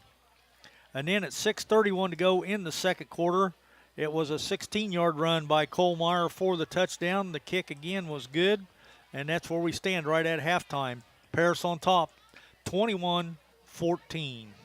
All right, thank you, Lenny. And, you know, I think the key here in the second half for the Paris Tigers is to come out and keep that intensity up on their defense, because their offense feeds off of that intensity of the defense. When we get those, you know, mistakes that Casey-Westfield makes and we come up with the ball, you know, that should fire up the offense, you know, enough to get that score. Yep. We've had too many trips inside that red zone to not come away with any points, Lenny, and that's really – we have the lead 21-14. I'm not being greedy. It's just football. You've got to punch those in when you have the chance, because they come back to haunt you. They sure do. And like you said, Casey's going to get the ball to start this second half, so our defense is going to have to be up front and foremost to stop this opening drive. Definitely. Looking ahead to next week's schedule in the Little Illini Conference, Newton is at Casey-Westfield. Olney is at Red Hill. Paris will be at Lawrenceville next week to take on Tough Indians. I hear they're a lot improved ball club this year. You know, they won last week 45-35 over Marshall. Right. And so that'll be our opponent next week. And then Robinson is at Mount Carmel, and Marshall is playing at South Vermilion. That's next week's football schedule for you on the Little Illini Conference. Well, go ahead, Lenny. Both teams back out on the field, and they put the famous 3 minutes back on the clock. So some things never change. They don't. But anyway, we're going to take another quick break, and we'll be back on the Paris Sports Network with second half action right here from Paris Tiger Stadium.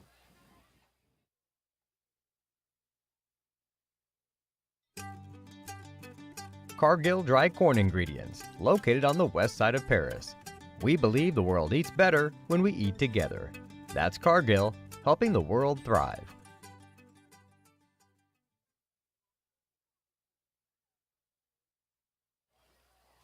Welcome back. We are at halftime. Paris Tigers leading Casey-Westfield Warriors 21-14 here on the Paris Tiger Sports Network.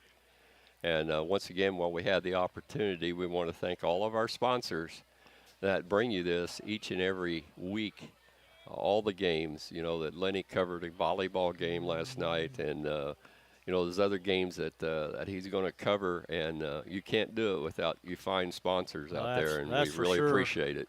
And we need to get BJ back healthy to get our sponsors, our commercials updated, because, well, he just hadn't been able yet. But right, I know we're working on it, and that'll be in the mix. And right now, while we have a chance, we might run down some baseball scores for you as well.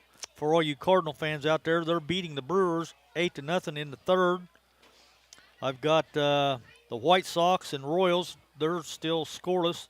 It's only in the first inning, though. And let's see who else we got here. The Tigers and Reds. Tigers are on top of the Reds 4-3, and that's in the fifth. So I think that's about all. The Cubs did win today, so all you Cubs fans out there, we did get the victory. So way to go, Cubbies. All right, so we're just a minute away here from second half action. And I gave you next week's schedule. Coming up for the Paris Tigers will be Lawrenceville Indians, and that's a tough place to go and play any sport down there, Lenny. They're always competitive, and they're always tough to beat at their home. Play down there on the fake grass, artificial turf, whatever you want to call it, but it's a beautiful facility down there. Yes. And normally, it seems like the few games that I've done, we've always done them on a Saturday afternoon, and it's always been like 100 degrees in the shade, no shade anywhere. That's right. A little bit like Red Hill. Red Hill is the same way. If you play down there on a Saturday afternoon, watch out because it's probably going to be hot, especially early in the year. But I know I went down there one year and watched them, and, you could hardly stand to be in the sun, but that field's definitely in the sun, and the stands are in the sun, and there's no shade whatsoever. Yep. But nonetheless, we're about set to go here. Paris will be going from the south to north here in the quarter. We'll be kicking off. Yep, England's got the tee out there and got the football already teed up now. And Keeney and the speedster for them, which is, I think, Cole Garrett. Yeah, Gilbert. Cole Gilbert, yeah. Cole Gilbert there you go. Is back deep for them. So far we've been kicking it away from him. Let's see what happens this time as England puts the foot into it. Short kick this time. Short kick picked up by Keeney, and he is down immediately after a 1-yard return. Not much there for Casey-Westfield that time. And it looks like Casey's going to start on about the 26, 27-yard line, give or take. England's been spreading the ball around a lot tonight on his kickoffs. He's kept it away from the speedy, like I say, Cole Gilbert quite often, and he's done a good job with his punting too, in keeping it out of their hands so that they don't get much of a run back. So Breton breaks the huddle for Casey-Westfield. Single back this time. Handoff is Livingston, I believe. Hard to pick these numbers up. I think you're right, though. It was Livingston. And give him a yard, looks like. Once in a while, even the old guy gets it right. Yeah. Well, once again, I want to thank you for chipping in and helping out tonight because I wasn't sure what we were going to do tonight on this call. No problem, Lenny. My pleasure. I really enjoy this. Pass out into the flat. That was a nice screen play to Keeney, and he's going to pick up about 5 on the play, it looks like. Keeney's been their workhorse, and on that screen play has worked a couple of times before. Actually, he's picking up about 6 yards on that play. Got a good spot on that. Yeah, he did. It's going to bring up about 3rd and short 4, long 3, however you want to look at it.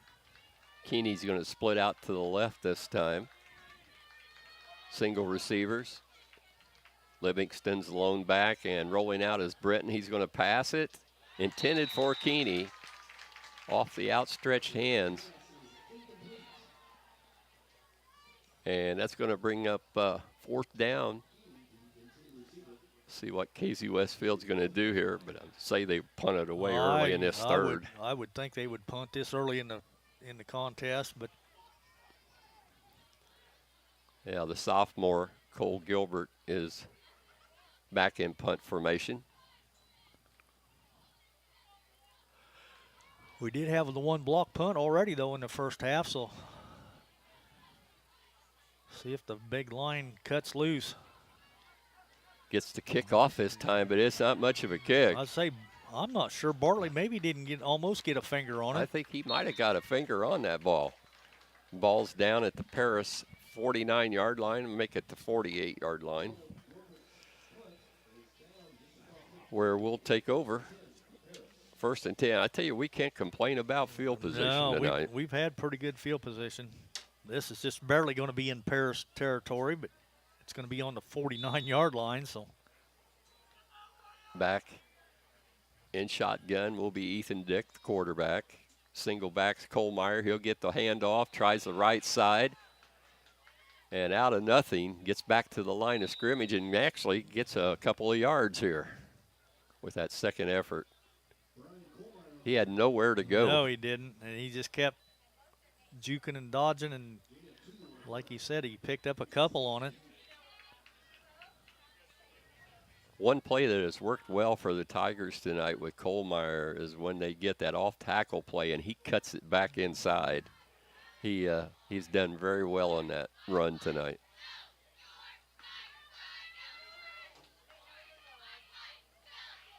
Twin backs this time. And it's Dick keeping the ball and going to pick up a couple.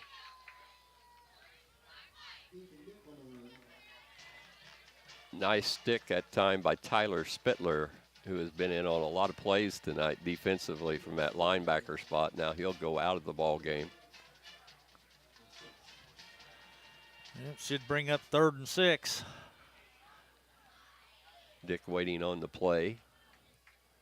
Curl's going to be in the slot to the right this time. Twin receivers to the right side is Pinkston and Lee. Norman Phillips on the short side of the field.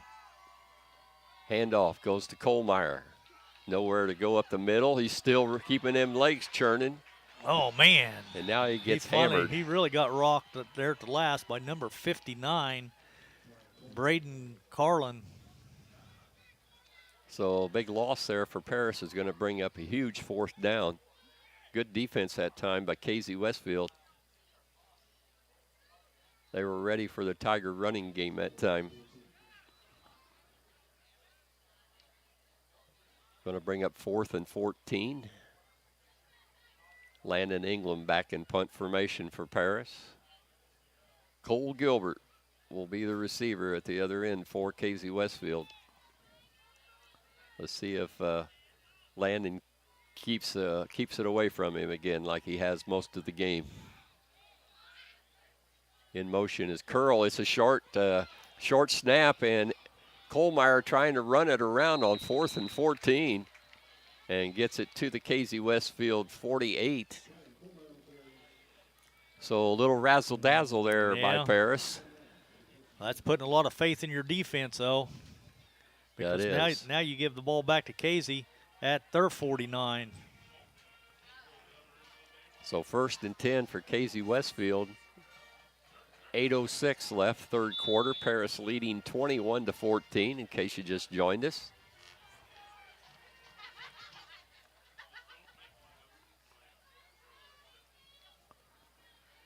Brenton down over center. Rolls to his right, looking for a receiver downfield. He had Cole Gilbert wide open, but he missed him, and the short man come up with the catch. That's number 81. And that is Riley Geeb. Riley Geeb with the catch. G-E-I-B, Geeb. So it's a 1st and 10 in Paris territory now at the 37-yard line. Casey-Westfield on the march. Receiver to the left and to the right. Single back is Livingston. Handoff second man, that's Keeney. And he's going to pick up about 4 or 5, depending on the spot. I'm not sure he got that many. I don't think he did.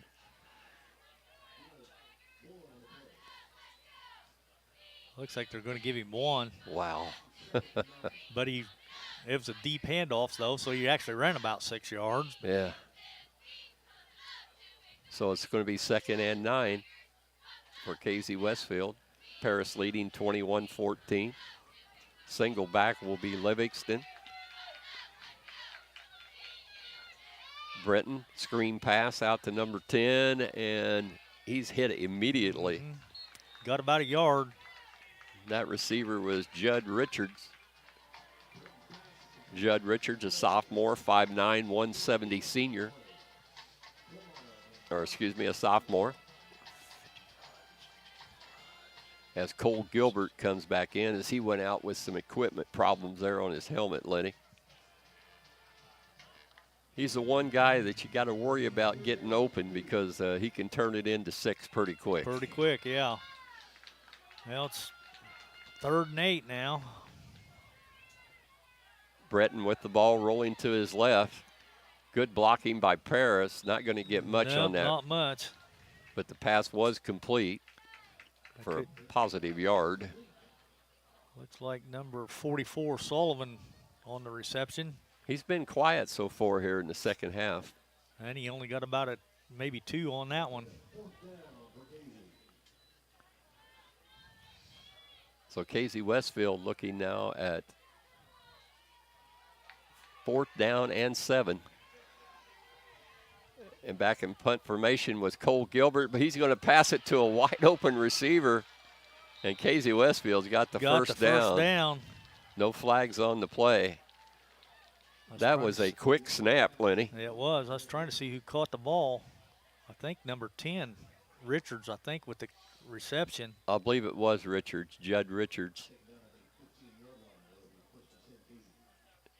The senior, 5'9", 170. Called him a sophomore a minute ago. So Casey-Westfield breaks the huddle with 6 and change left here in the third quarter. Breton back in shotgun, and that got a legal movement that time. Legal procedure against Casey-Westfield. Yep, that'll back them up 5.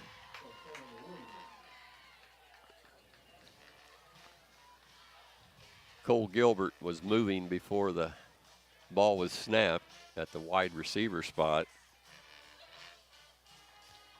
And he's the one that threw the pass a while ago, Cole Gilbert. He was.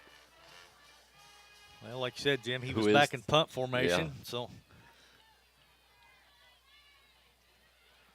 twin back, or a single back this time, is Livingston. As Breton calls out the signals. Takes the snap, keeps it himself, goes up the middle. He's a speedster. Positive yardage this time for the quarterback, Breton.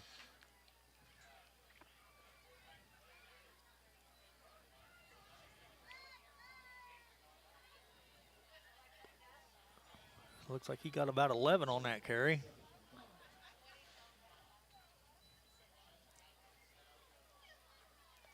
Brings up 2nd and 5.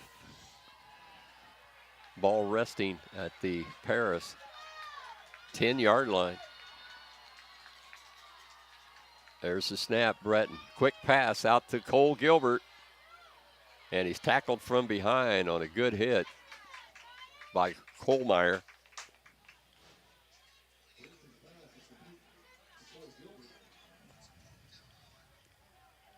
Going to bring up 2nd and 5.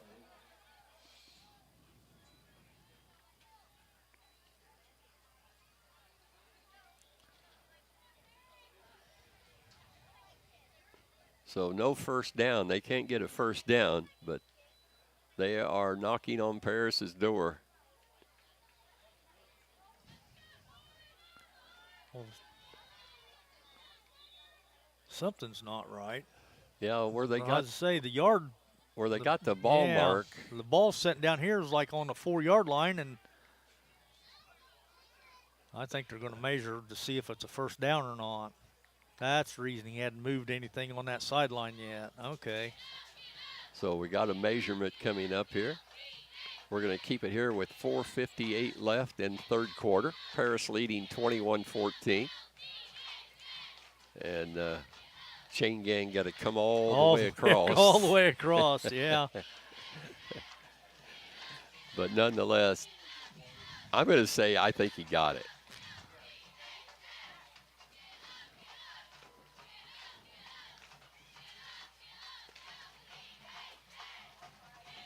Oh, short by about 6 inches. Wow.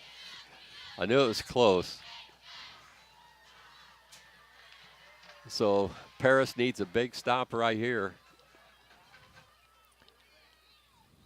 That's going to be 3rd and inches from about the 4-yard line. 2 down territory for sure. I guess maybe it's on the 5-yard line. So.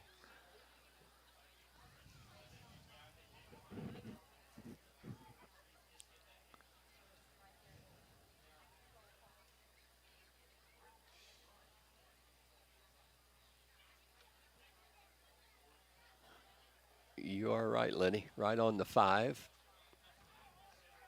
Going to bring up third down. 2 down territory for Casey-Westfield here as they're about to score, trailing 21-14 to your Paris Tigers.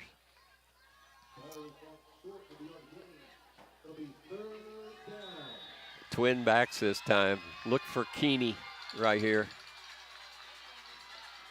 Brenton, handoff, Keeney. Nope, keeps it himself. Left side, got running room. He's going to score. Untouched. Nice fake handoff that time by Breton, and he scores to make it a 21-20 game. Point after coming.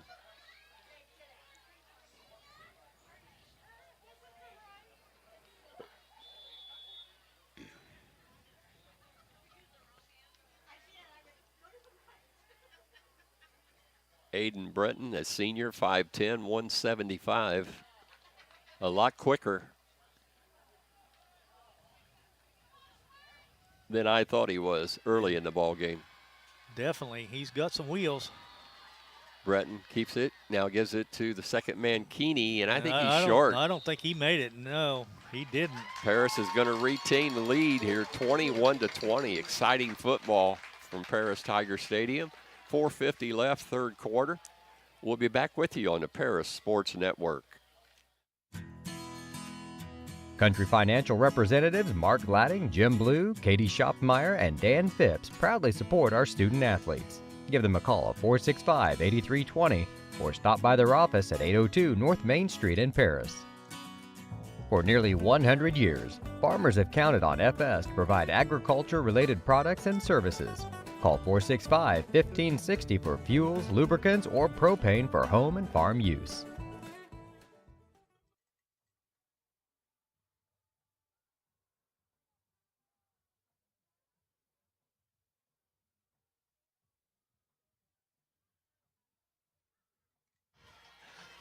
Welcome back, Paris Sports Network. As Casey-Westfield gets set to kick off after their touchdown. Lenny will bring you up to date on that shortly. As back deep, looks like Moeller. And we're set to go. Kick is in the air. Going to be brought down by Phillips, I think, at the 20. Up to the 30. Across the 40. And a great run by Norman Phillips as he goes out of bounds at about the 42-yard line of Paris. Great run back that time. Yeah, it was. Atkinson out here was his lead blocker, and he just kind of followed him.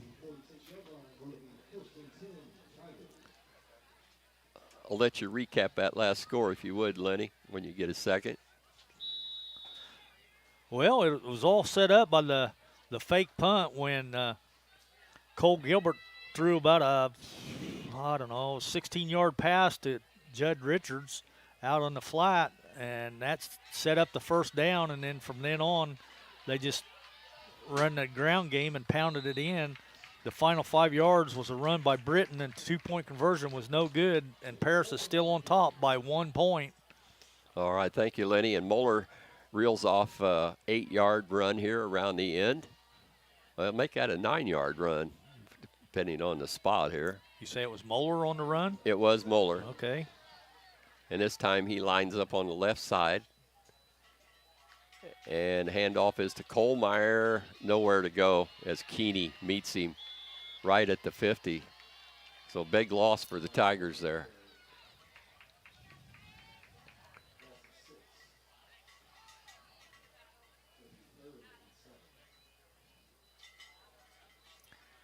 So Moeller with the end around gets us 9 yards, and then Kohlmeyer, which they're keen on him now they every are play. now, for sure. They're going to tackle him probably every play. The last two carries he's had has been a -8 and a -6. So. Twin backs this time. Fakes to Moeller, gets it to Kohlmeyer, and it's a first down Paris on the pass play. Good pass play for, looked like about 18 yards, Lenny. I'm going to give him 19. First and 10, Paris inside Casey-Westfield territory. Ball resting at the 31. As Ethan Dick will line up in the shotgun. He'll send Norman Phillips to the left side. Pinkston the tight end. And also Nick Moeller. Going to keep it himself. Ethan Dick picks up positive yards.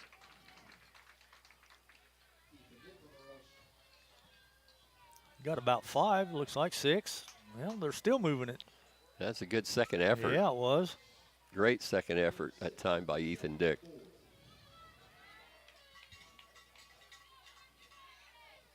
Going to bring up 2nd and 4. Twin backs this time. Handoff goes to Moeller. Right side, got some running room. It's going to be another Paris first down. I like that little counter play, fake it to Kohlmeyer. And it, like you said, everybody's keen on Kohlmeyer, and the hole opened up for Moeller.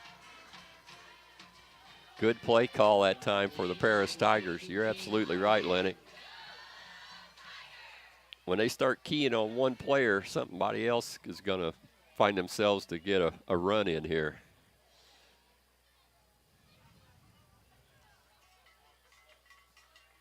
Moeller this time splits out to the left.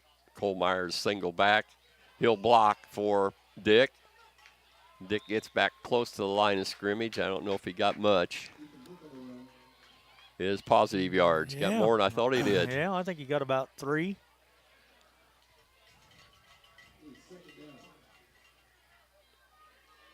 Bring up 2nd down. Let's call it 8.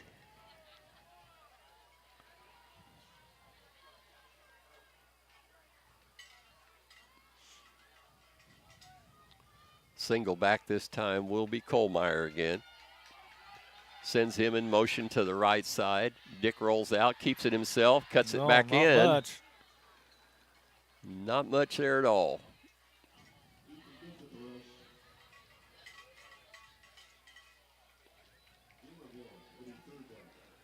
I have us down, Lenny, for 5. This will be our fifth possession inside the 20. It may be 6. I may have missed one. I'm not sure on that one, bud. But nonetheless, we need a score right here, leading 21-20. Single back once again, Kohlmeyer. Dick looking downfield. He's got a receiver, threw it too low. Too low for Pinkston.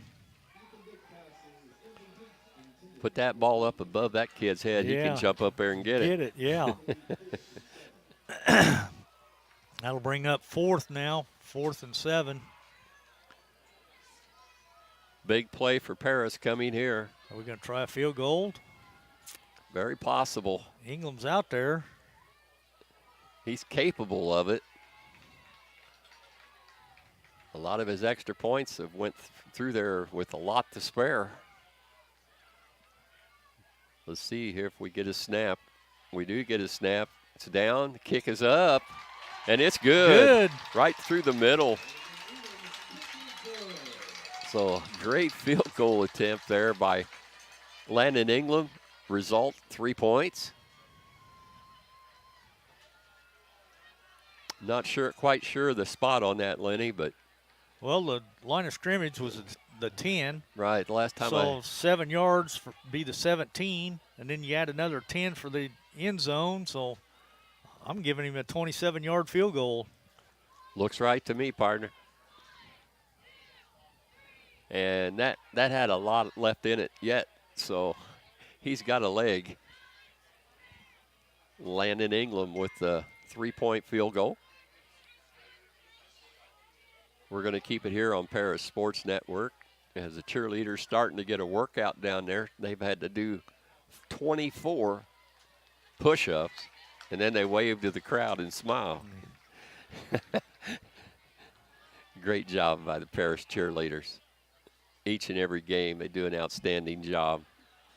They deserve a lot of credit. They work hard. They do. They work just as hard as the boys out on the football field. It's different, but it's just as hard. Kickoff goes to Gilbert, the speedster, goes around the left side, cuts it back inside, still on his feet, across the 40 to the 42. Cole Gilbert with the run back, but we have a flag on the play. Might be an illegal block this time. Let's see what we got.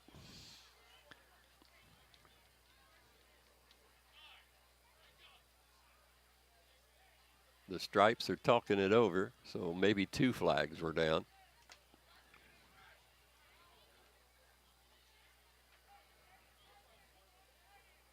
I thought I seen a block in the back. I thought I seen a block in the back way down here about the 20, but there wasn't no flag thrown then, so I wasn't sure.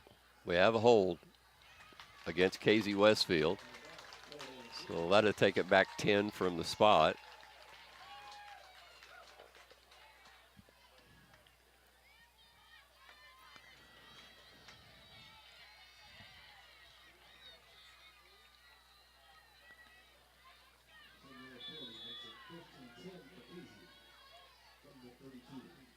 So from the 32-yard line now of Casey-Westfield. 1st and 10 for the Warriors.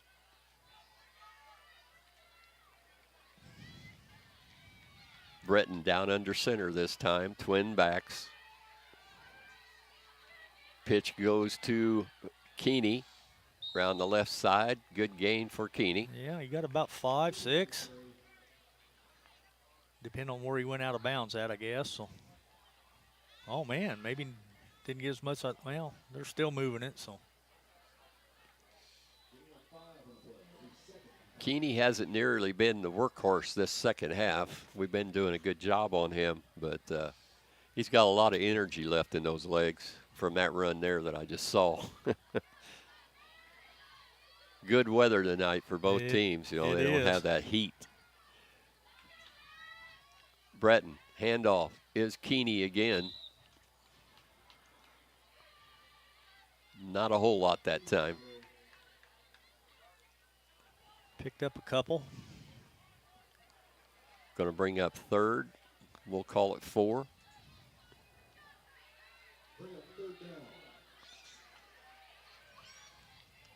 So big play here for Paris defense as Paris leads 24-20.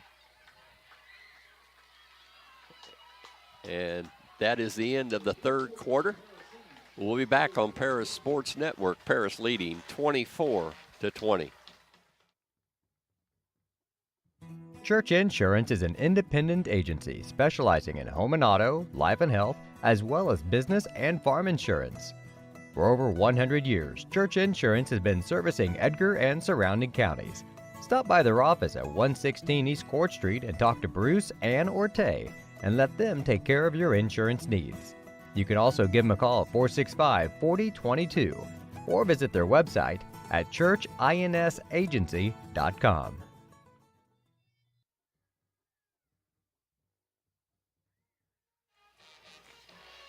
Thank you and welcome back to Paris Sports Network.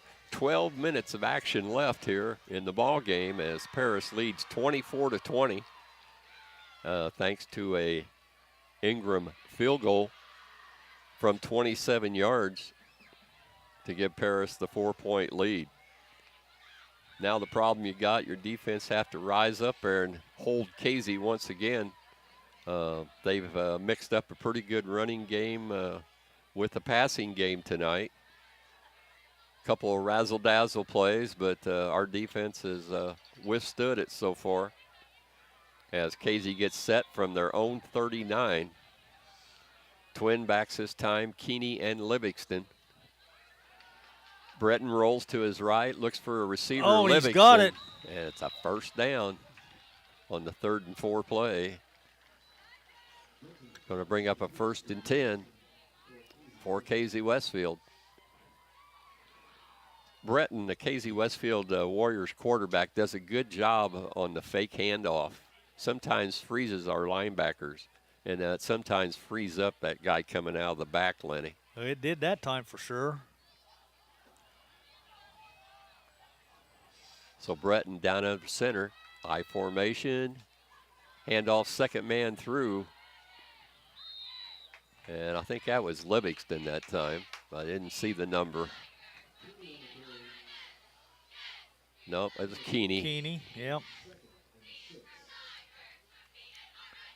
Keeney's 27 and Livingston's 7.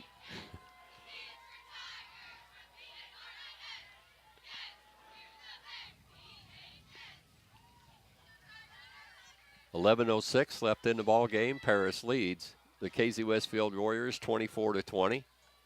Quick pitch goes to Keeney, right side, cuts it back in. Going to pick up a couple, maybe 3.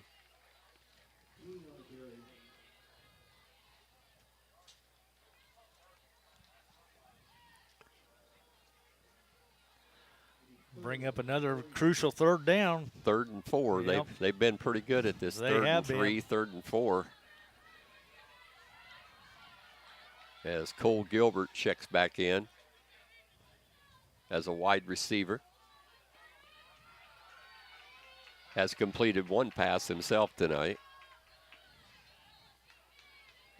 Handoff, inside, first man through. That was Livingston. He's got the first down.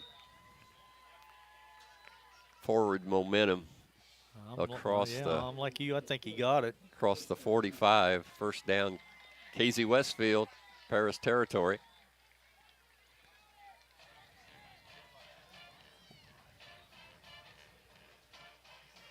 Well, last week, Casey-Westfield was in a mud game down there at Illini, Lenny, but they pulled it out. Nice and dry tonight here in Paris. Whoops, we got moving on the Paris line. Let's see if they were drawn.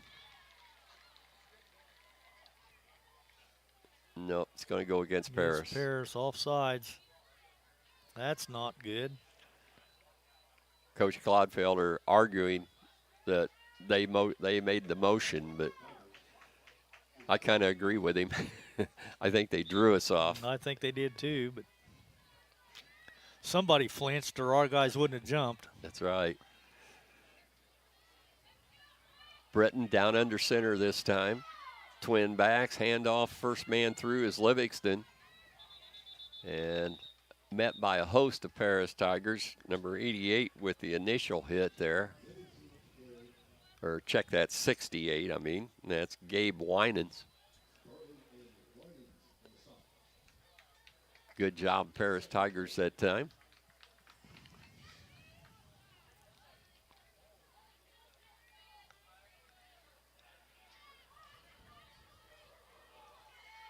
Going with the twin backs again this time. I formation, man in motion, and handoff to Keeney. Keeps those legs churning. I think he's still going to be a little short. See where they mark it. He didn't get much, Lenny. No.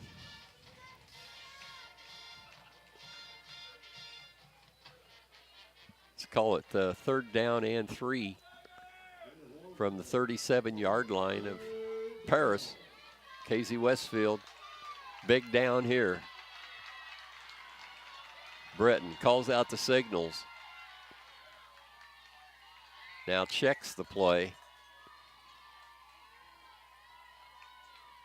Quick pitch goes to Keeney around the right side, and they stop him. He's not going to make it. Good hit that time, Paris. Number 18, Braden Atkinson, to make the first hit. I think he actually lost a couple. Believe he did. Good job by Atkinson. So Well, big play here, Lenny. It's about 4th and 5 now. So 8:06 left. There's plenty of time left in this game.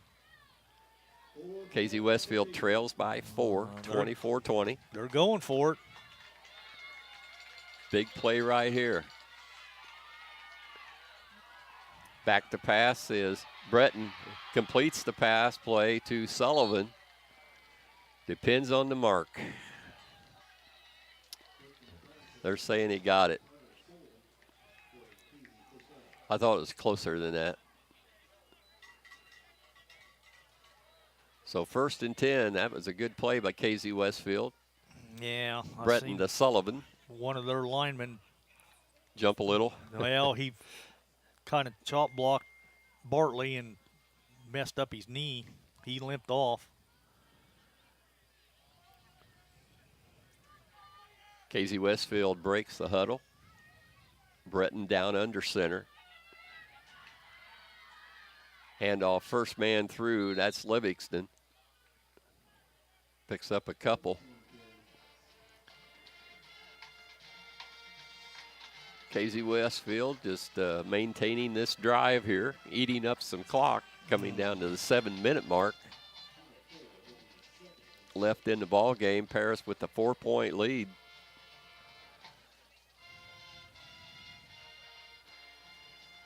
Need to get a turnover right now.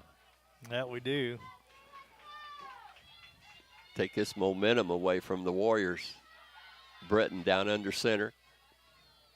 Man in motion, rolls to his right, got Livingston wide open out in the flat. Incomplete. And it's incomplete. Boy, that would have been a touchdown, Lenny, if he'd have caught that ball. Caught it in stride, it probably would have. Wow. So looking at 3rd and 6. Ball at the Paris 24-yard line.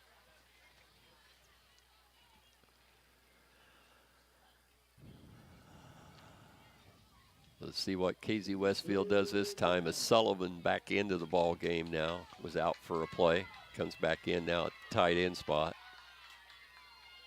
For Casey-Westfield, handoff goes to, the pitch goes to Keeney, trying to turn the corner, no dice. No, not happening. Hard to pick up the tacklers that far away, but good coverage by the Paris Tigers.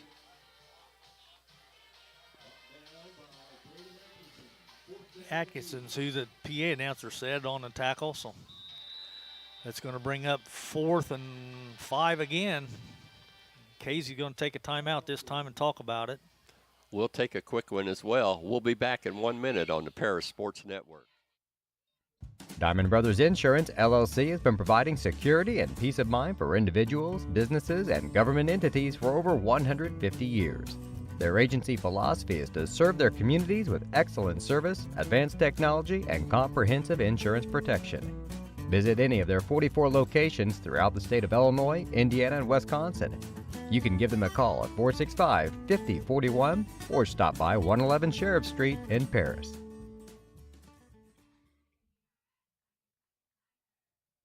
I think he had a knee brace on that. Welcome back to Paris Tiger football. 24-20 with 6:23 left in the ball game, but Casey-Westfield threatening here as they have the ball all the way down on the Paris 23.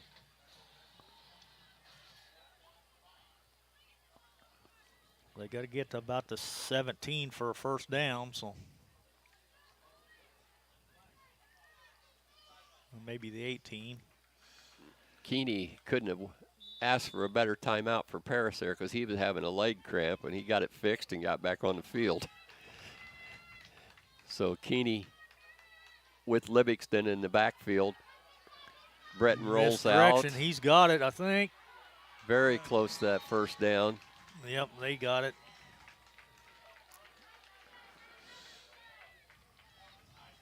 No flags on the play. They haven't gave it to him yet, Lenny.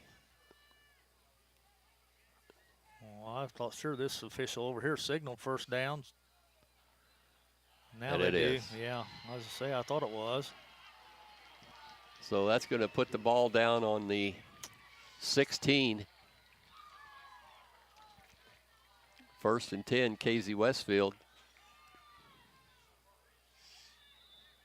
Paris still leading 24-20. This is a nail biter tonight, It is, yeah. just like last week.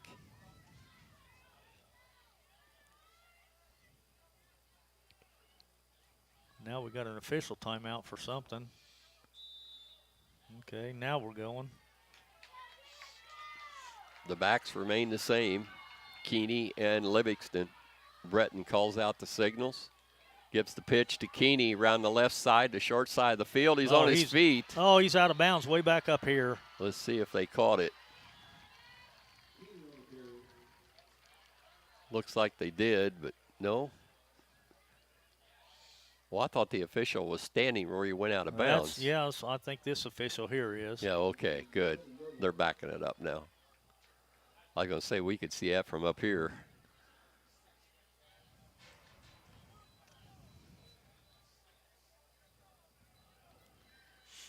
All right, Casey-Westfield ball. Going to be 5 yards to go here. As Breton calling out the signals from the Paris 11. Hand off, Keeney. He's in the end zone. Casey-Westfield Warriors score at the 5:30 mark left in the ball game. That might not have been a bad score, though, because it leaves, like you said, 5:30 on the clock. So right. And we're only going to be down 3, so. Casey-Westfield leads 26-24. Be great to block this kick, keep it a 2-point game. Yeah, that would be, yeah. Let's see if they even kick it. I think they're going for 2, which is a smart move on their part. Rolling to his right is Breton looking for the receiver, and it's incomplete. Incomplete, so 2 points no good. So that's going to keep it a 2-point game, 26-24. Exciting football action here from Paris Tiger Stadium. We'll be back right here on the Paris Sports Network. Great Heart Seed is dedicated to providing the American farmer with the most profitable corn, soybean, wheat, and alfalfa lines. Their vision is to work on your farm, helping you build higher yields and bigger profits. Contact them at 465-4132. Great Heart, great yields.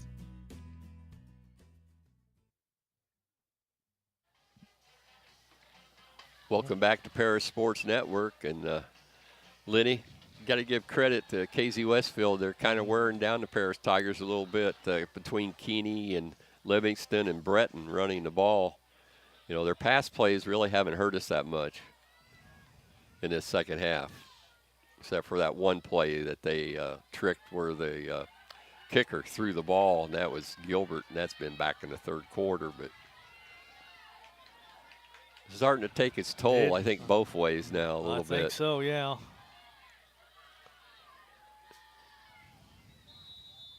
As Casey-Westfield puts the leg into it. Low kick. Going to be picked up by Paris.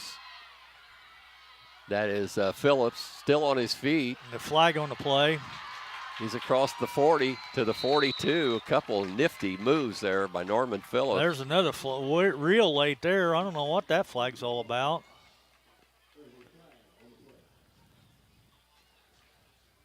The officials will get together and talk this one over.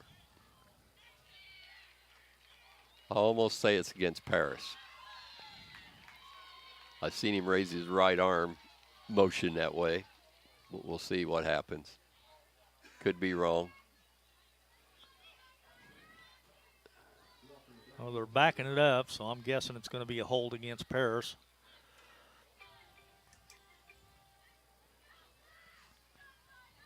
I haven't seen a signal yet, but well, I guess we're not going to see a signal. 1st and 10 from the Paris 27. So a lot of yards to go here to try to get a score in. With it is Moeller. Tries to get around the right side. Not much there, but does turn into a positive gain by Nick.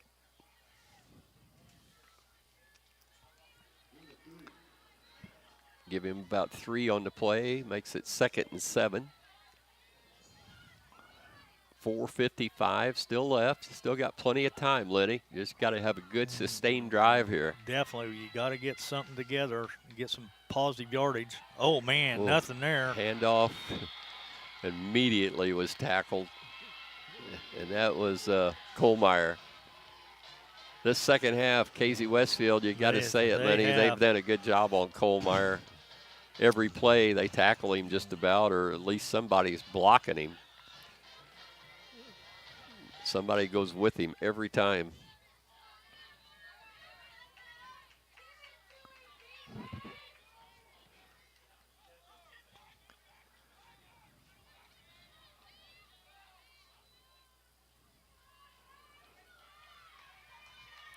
Going to bring up 3rd and 10. 3rd and 10. By my calculations, the scoreboard, I think, still says 2nd. But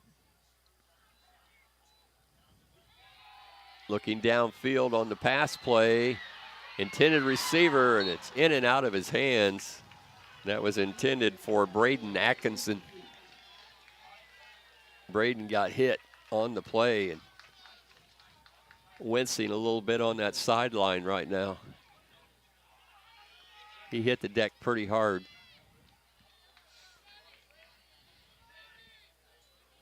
I think even if he'd have caught it, Lenny, he'd have been out of bounds. I think so, yeah.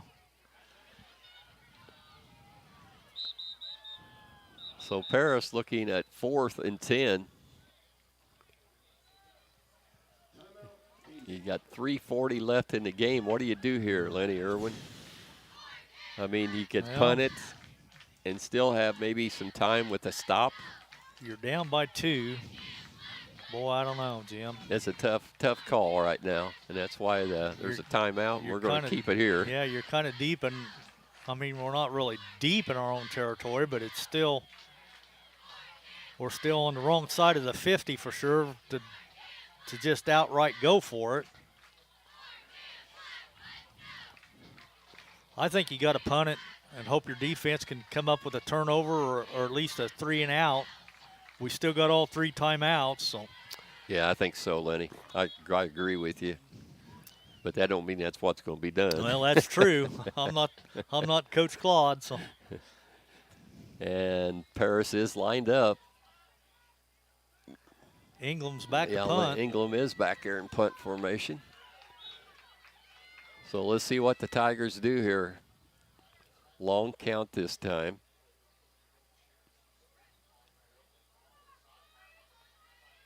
And Landon Ingram is going to punt it. Pretty good kick. Going to let it roll out of bounds. Right on the 40, or no, it'd be the 26-yard line, looks like to me, is where it went out of bounds. So Casey-Westfield will take over at the 26-yard line in their territory. Paris trailing 26-24. A nail biter tonight from Paris. Well, you're asking a lot out of your defense, but.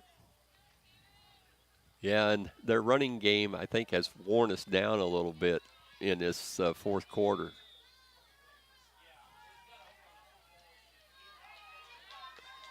So let's see what the quarterback, Breton, twin backs, as usual. And it's a pitch to Keeney around the short side of the field. And it's knocked out of bounds. Good hit by Parrish's number 56. That's Jeb Fry, a junior. He had a full head of steam, though, on that pitch out. And when he turned the corner, he got about 7. So 2nd and 3.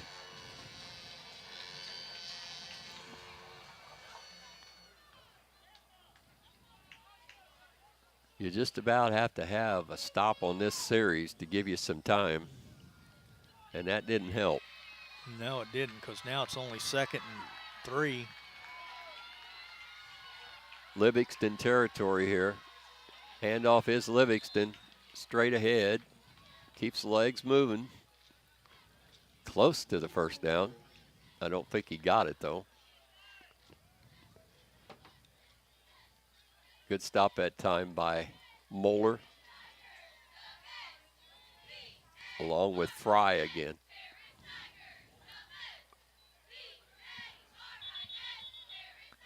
And we're going to have a measurement, I think. Official timeout.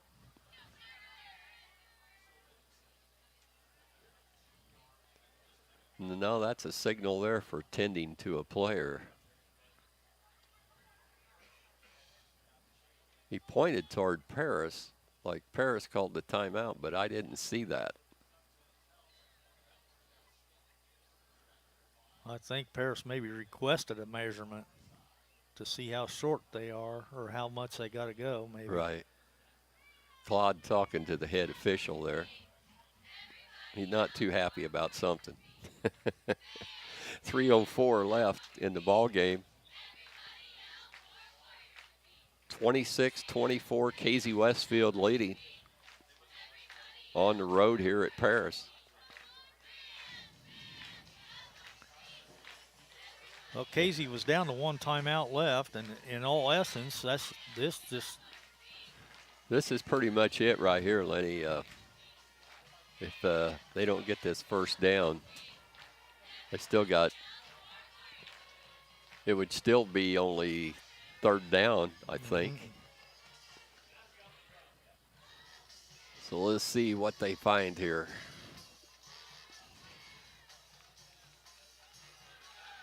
And it is a first down. First down. So. First down, Casey-Westfield. 3:04 left in the ball game. That's a backbreaker. There's still time, though. You just need a turnover right here. Or 3 quick downs.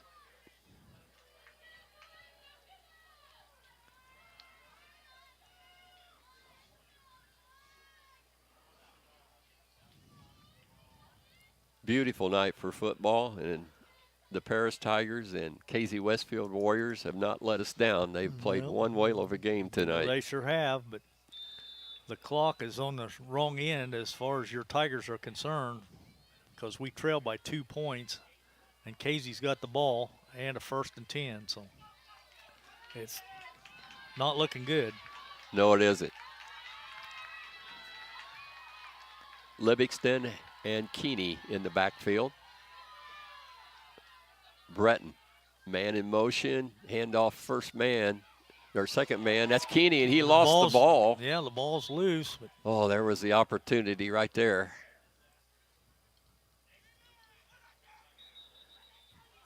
Nice hit by Braden Atkinson there. Tried to get that ball loose. He had the hand in there on the ball carrier.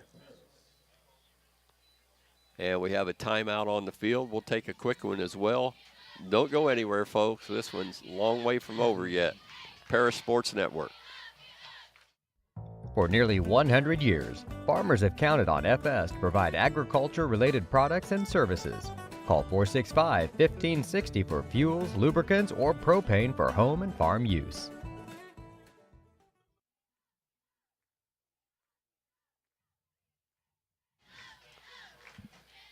Two minutes, 28 seconds left in the ball game. Casey-Westfield looking at 2nd and 9 here from their own 37. And Paris right now, Lenny, almost got that turnover when Atkinson tried to reach in and strip that ball from Keeney. Not so sure they would have called it that way anyway, because he may have had a knee down, but it's hard to say. But that's what we need right now is a turnover. We do need a turnover. And you know Casey-Westfield is just going to pound it. For sure now. Breton calls out the signals, first man through. Not much there, and the ball's loose again. Paris thinks they have it. Let's see. They do. Paris does. Paris does have it. All right. Livingston fumbles. So. We got new life. New life for the Paris Tigers with 2 minutes, 14 seconds left. This is what we hoped for. Now let's see if we can Well, get it close enough to even kick a field goal. We got the ball on the KZ 37. Handoff, second man, that's Moeller. Moeller on his feet and across the 30. That should be 7 yards. Bring up 2nd and 3. Paris going quick here. Ethan Dick on the call. Gets it second man through. Moeller again. He's got some running room to the outside. He may go. He's across Almost. the 10. Nick Moeller turns on the speed. We're inside Casey-Westfield's 10. Looks like they're going to spot it on the 6-yard line, so. Minute 42 left, and we got a Casey timeout this time. We'll be back shortly on the Paris Sports Network. Mark, Amy, Salem, and Sarah Isef support Paris Athletics and implore its athletes to play hard and study harder. Oh, man. Boy, what a game, It Lenny. is. It's turning out to be that. A minute 42 left, 26-24, Casey-Westfield leads. Paris is marching, and the ball is all the way down on the 6. And Nick Moeller with a great 2 runs in a row there got us down in this territory. And Paris still talking over what they're going to do, but we'll set the scenario for you. It is 1st and goal for Paris with a minute 42 left. From the 6, so we're definitely inside Landon Ingram's field goal range. Definitely. We only trail by 2, so. We definitely know we'll go 3 downs here for sure to try to get the 6. Ethan Dick, handoff, across the 5, still punching, still running. Wow, late whistle there by the officials that time. Now they're separating a few players there.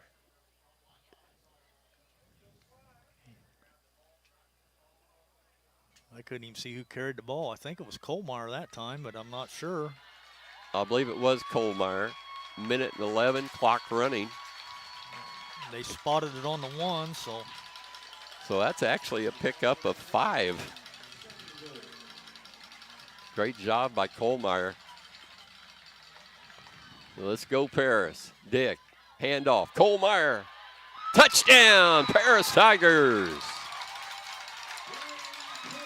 Yes, sir. The crowd comes alive. Yeah, they do. 51 seconds left to go in the 4th quarter. Colmeyer punches it in from 1 yard out. Makes it 30-26, and the fireworks are going out, but let's don't go too early there, boys. We still got a kickoff return here. That's great to see, though. It is.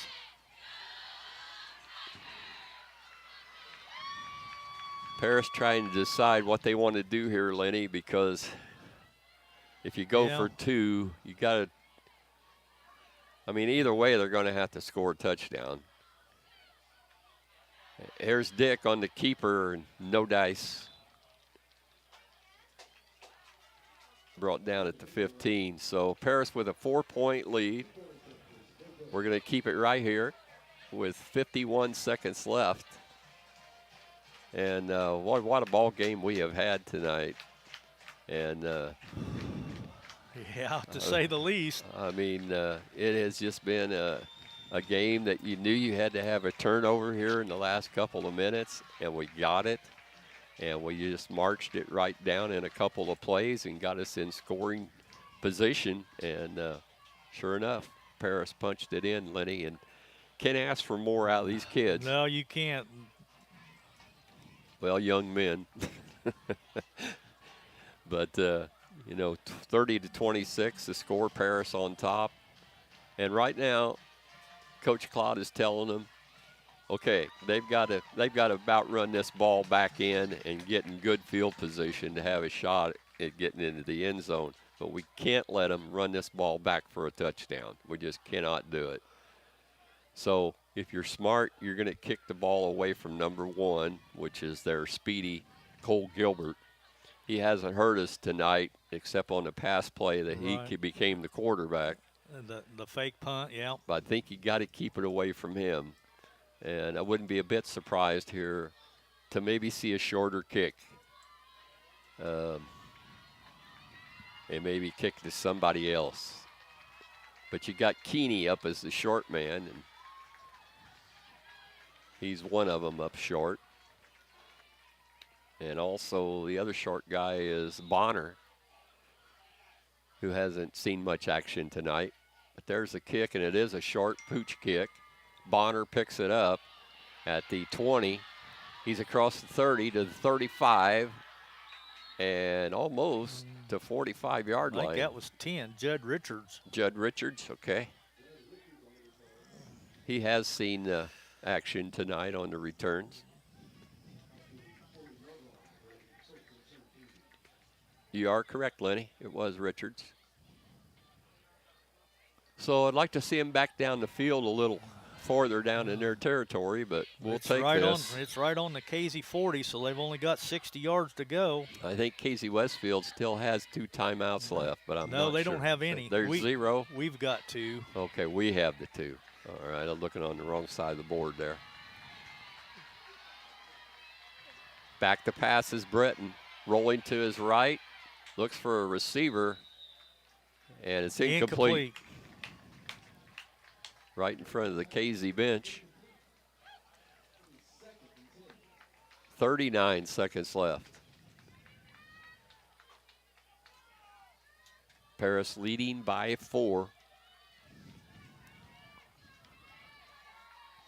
30-26. Brett now the shotgun. 3 receivers going out. Looking down the left side, throws it long. Oh, he's just throwing it long. And over the head of number 20, Bonner. Breton's got a good arm. Yeah, he did. He zinged that one forever. Going to bring up 3rd and 10 for the first down. The ball resting at the Casey-Westfield 40. But time now in Paris Tigers' favor.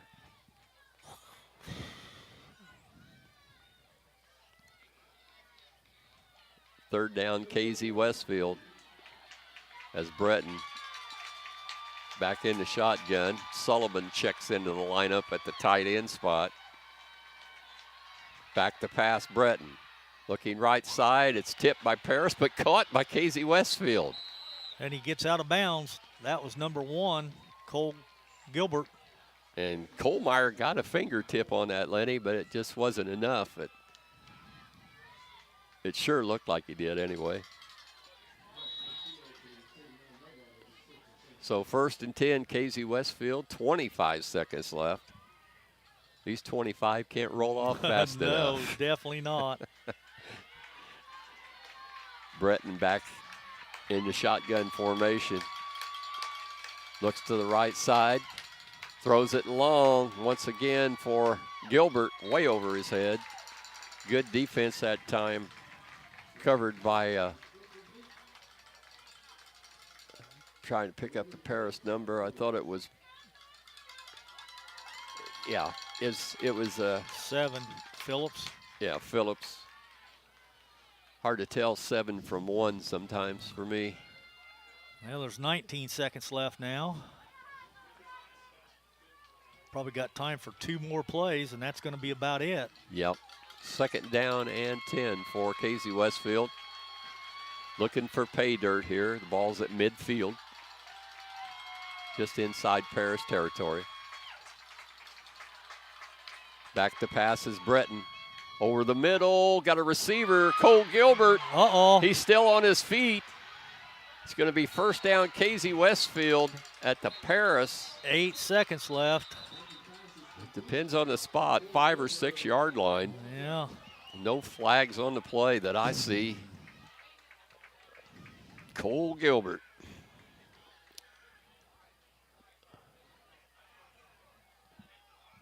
Yeah, there is a flag back over here on the. It's against Paris, though, so it's declined. Yep. That's pass interference there. Mm-hmm. 30-26. Okay, so the ball's on the 7. Not looking good for Paris right here, but there's only 8 seconds left. Casey's got to hurry, and they down the play.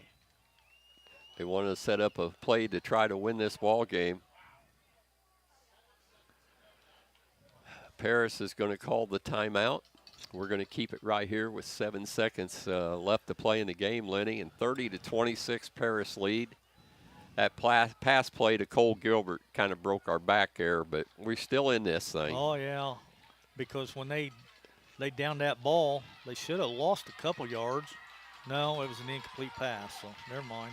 All right, Casey set to go. Breton into the shotgun. And now what? I think Paris is going to call another timeout. Yep. Wanted to see how they lined up. Might as well use them all here. Yeah, you can't take them home. Can't put them in your pocket and save them for next week. Nope. 7 seconds left. Still going to keep it right here. 30-26. Paris leads by 4. Just to remind you, next week, Paris Tigers will travel down to Lawrenceville to take on the Indians. So try to make that trip down, and if you can't, be tuned in right here, Paris Sports Network.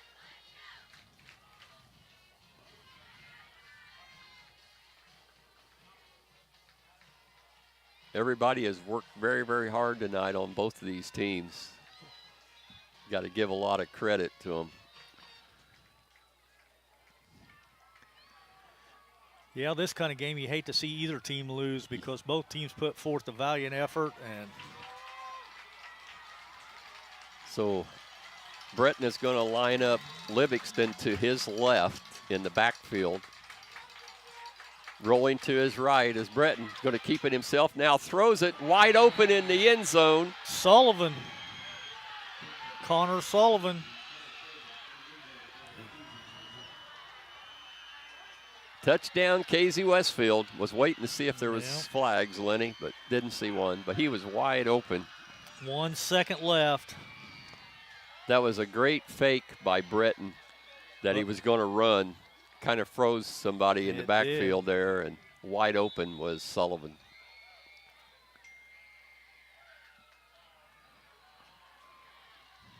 So that is a backbreaker. Yeah, we went from what we thought was a sure victory to now it's definitely a sure defeat. 32-30.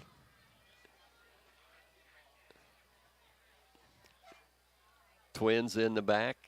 Breton with the call. Handoff, second man through, and that's Keeney. And not much. They're not going to get that 2-point conversion. So we got 1 second on the clock. Paris trailing by 2.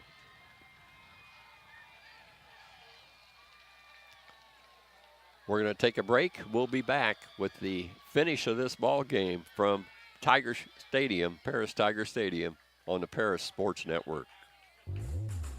Lot 50 Brewing, located at 112 East Court Street, is the only brewing company in town. Bring your friends, family, or coworkers in for an evening of games, drinks, and conversation. Order food from other local restaurants or bring your own. Stop in and watch the owners, Bruce Young, Steve Combs, and Doug Smitkamp, work for you.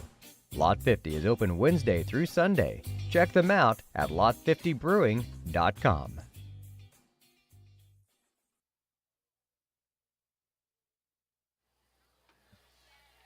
Welcome back to Paris Sports Network. I'm Jim Taylor, Lenny Irwin alongside, as we're down to one final play, and that's a kickoff by Casey-Westfield to Paris after a Casey-Westfield score to take the lead over Paris 32-30. 2-point conversion was no good. Well, like you said, he rolled out and he faked a pass, and then he tucked it back down, and everybody thought sure he was going to go ahead and run. Right. And then he stopped, and just a little jump pass to Sullivan wide open in the end zone. Here's the kick. It's a squib kick. Well, that didn't even go. Didn't go 5 yards. Yeah, barely. And we got a flag. No time off the clock. So Paris will have one final play.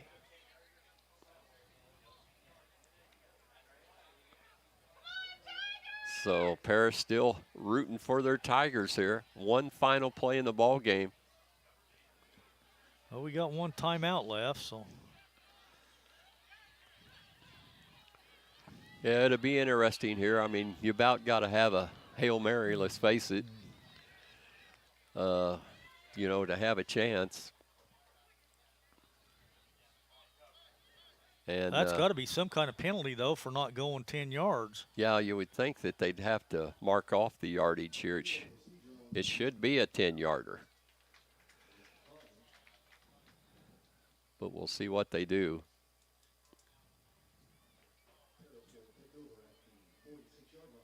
Oh, we declined it, so we're going to make them kick it over.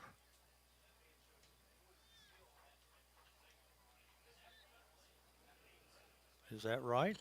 Yeah, they haven't moved the football yet.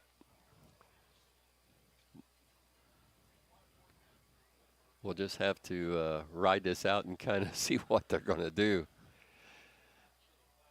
But normally, I think that would be a 10-yard penalty, and that would give us the ball, if I'm correct, right at about their 36-yard line. That would make sense to me. So I don't know what the delay is here in not going ahead and marking it off, but we did call time. But this has been one whale of a game tonight, I'll tell you. It has been. We've had the opportunities. Well, the ball's still sitting right there on the 46-yard line, so. I don't get that.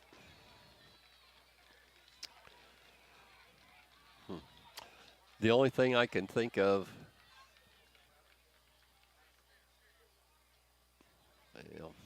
I don't know. I'm not sure. I don't know either.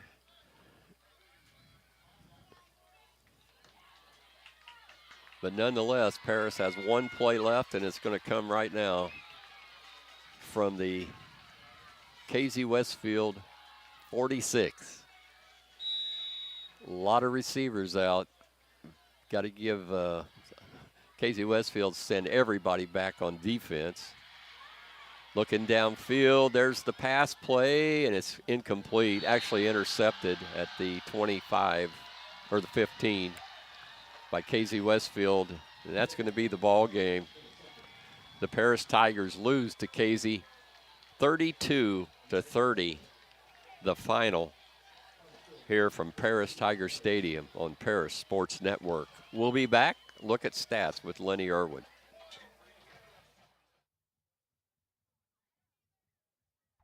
See Diamond Financial for all of your income tax needs. Ben Lucan has 30 years of income tax preparation experience. He and his well-trained staff can take care of all of your personal, corporate, partnership, trust, and not-for-profit tax returns. They'll also take care of all of your payroll and bookkeeping needs as well. See them at 208 East Jasper Street or call 465-8562.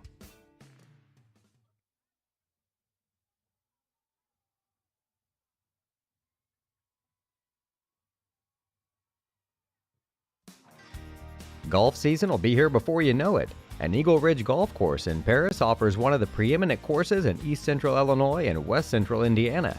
Their Wednesday night league will be starting up soon, but they also offer special services such as corporate events, receptions, and group lessons.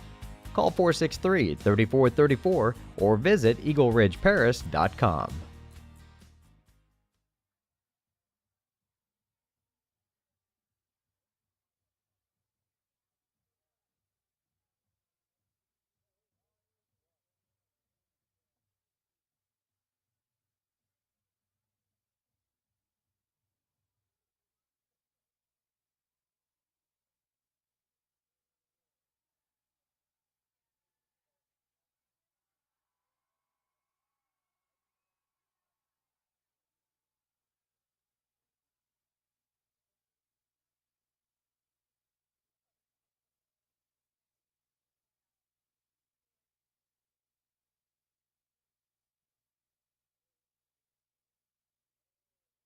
For nearly 100 years, farmers have counted on FS to provide agriculture-related products and services. Call 465-1560 for fuels, lubricants, or propane for home and farm use. Welcome back to Paris Tiger Football, Paris Sports Network.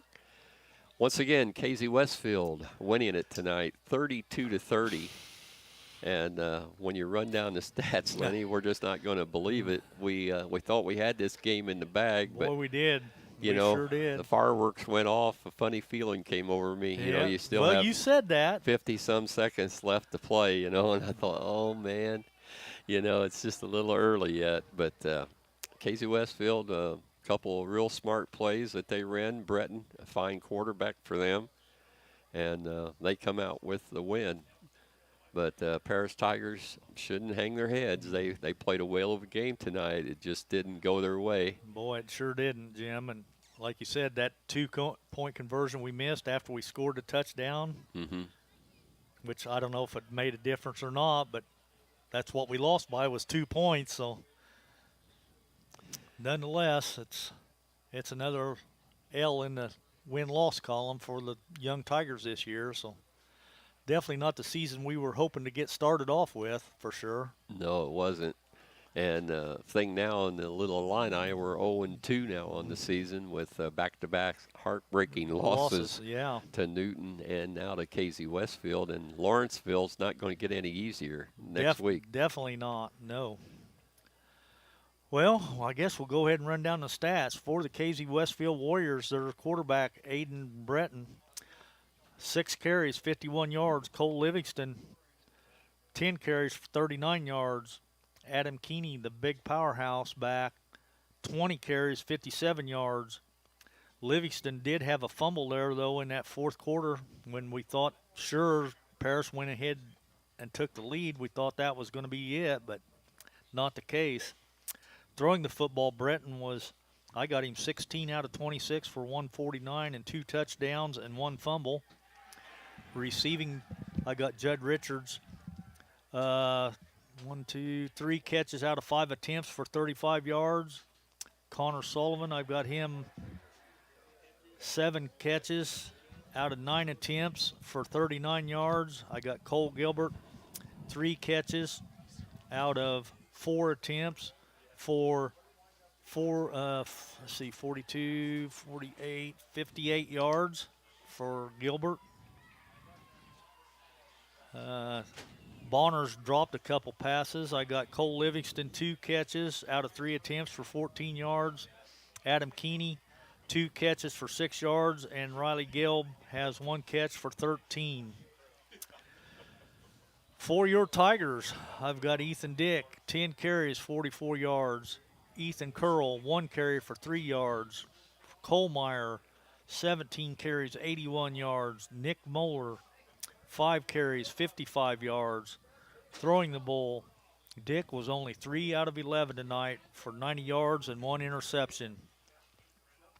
And catching the ball, Nick Moeller had 2 catches for 71, and Colmeyer had 1 catch for 19.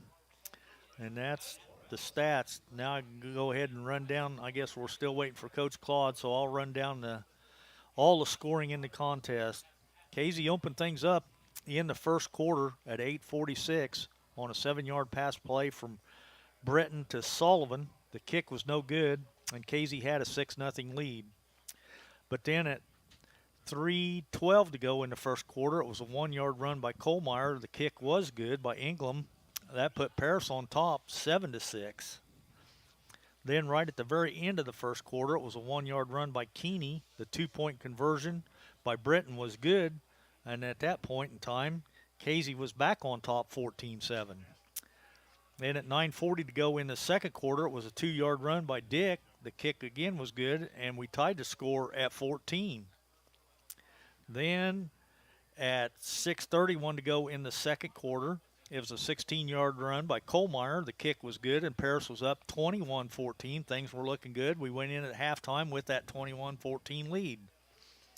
Coming out into the third quarter, at 4:50 to go in the third quarter, it was a 5-yard run by Britton. A 2-point conversion again was no good. and Paris still led 21-20. Then, with 47 seconds left to go in the third quarter, it was a 27-yard field goal by Ingram, put Paris up 24-20. So you're thinking things are still looking good. Then in the final seconds, I guess it was 5:30 to go in the fourth quarter. It was an 11-yard run by Keeney. The two-point conversion again, no good, and that put Casey on top, 26-20. So Casey's got the lead, 26-20. Paris comes down with 51 seconds to go on a 1-yard run by Kohlmeyer. The two-point conversion is good, or no good. Paris still goes up, though, 30-26.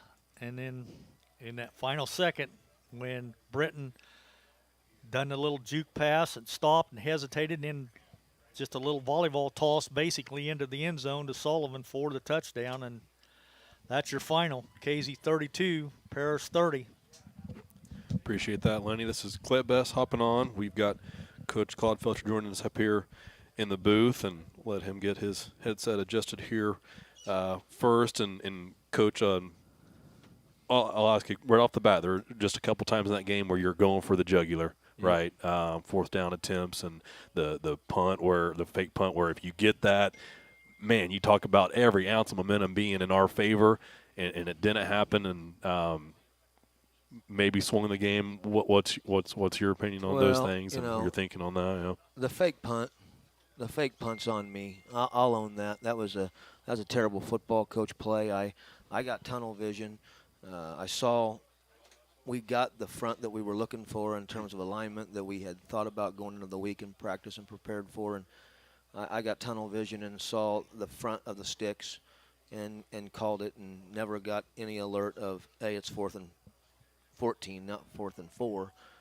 That was on me. But I didn't. I told our players, I'll own that. That was a bad football coach play. I won't own not covering a guy wide open on a punt, just not even lining up and covering a cat. I won't own not doing little discipline things that they have to do in order to be successful, or staying inside of 2. I mean, we've got them dead to the rights to win the football game, and we have a safety that lets a guy get inside of number 2, and we don't make a play on the ball, and gives them a chance to even get down here to begin with.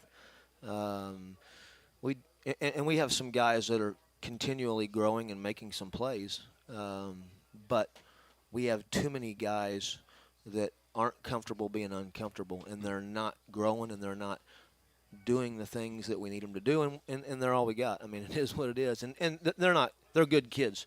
It's just, unfortunately, and you think about it, we've lost 2 games by 3 points, and we're not used to losing here. People have gotten spoiled a little bit. We haven't lost a home game until last week since 2017 in the regular season, so we've been a little bit spoiled, and we have to figure out. We got to figure it out. I mean, it's painful. You can't stand it. I think they're a nice football team. I don't think they're better than us. I just don't think we didn't execute in times that we needed to. I'll give our kids this, though. They didn't quit playing. I mean, when they got the ball back with 3 and some change left, we could have laid down, let them have first downs. We called a timeout, and, we forced a fumble, got the ball back, gave us a chance to take the lead. Our kids never quit playing. But we don't play smart Paris. But we don't play the way the teams prior to this one have played, and we don't play smart Paris football. And I think that has a lot to do with a lot of new guys, and just it's going to be growing pains. If you played any type of sport, you've been in situations where when what hits a fan, you got to figure out what to do, right? And it's very difficult in those situations. And we probably saw that a couple times tonight, where it's just chaotic, and we got to figure out, and we got to go play.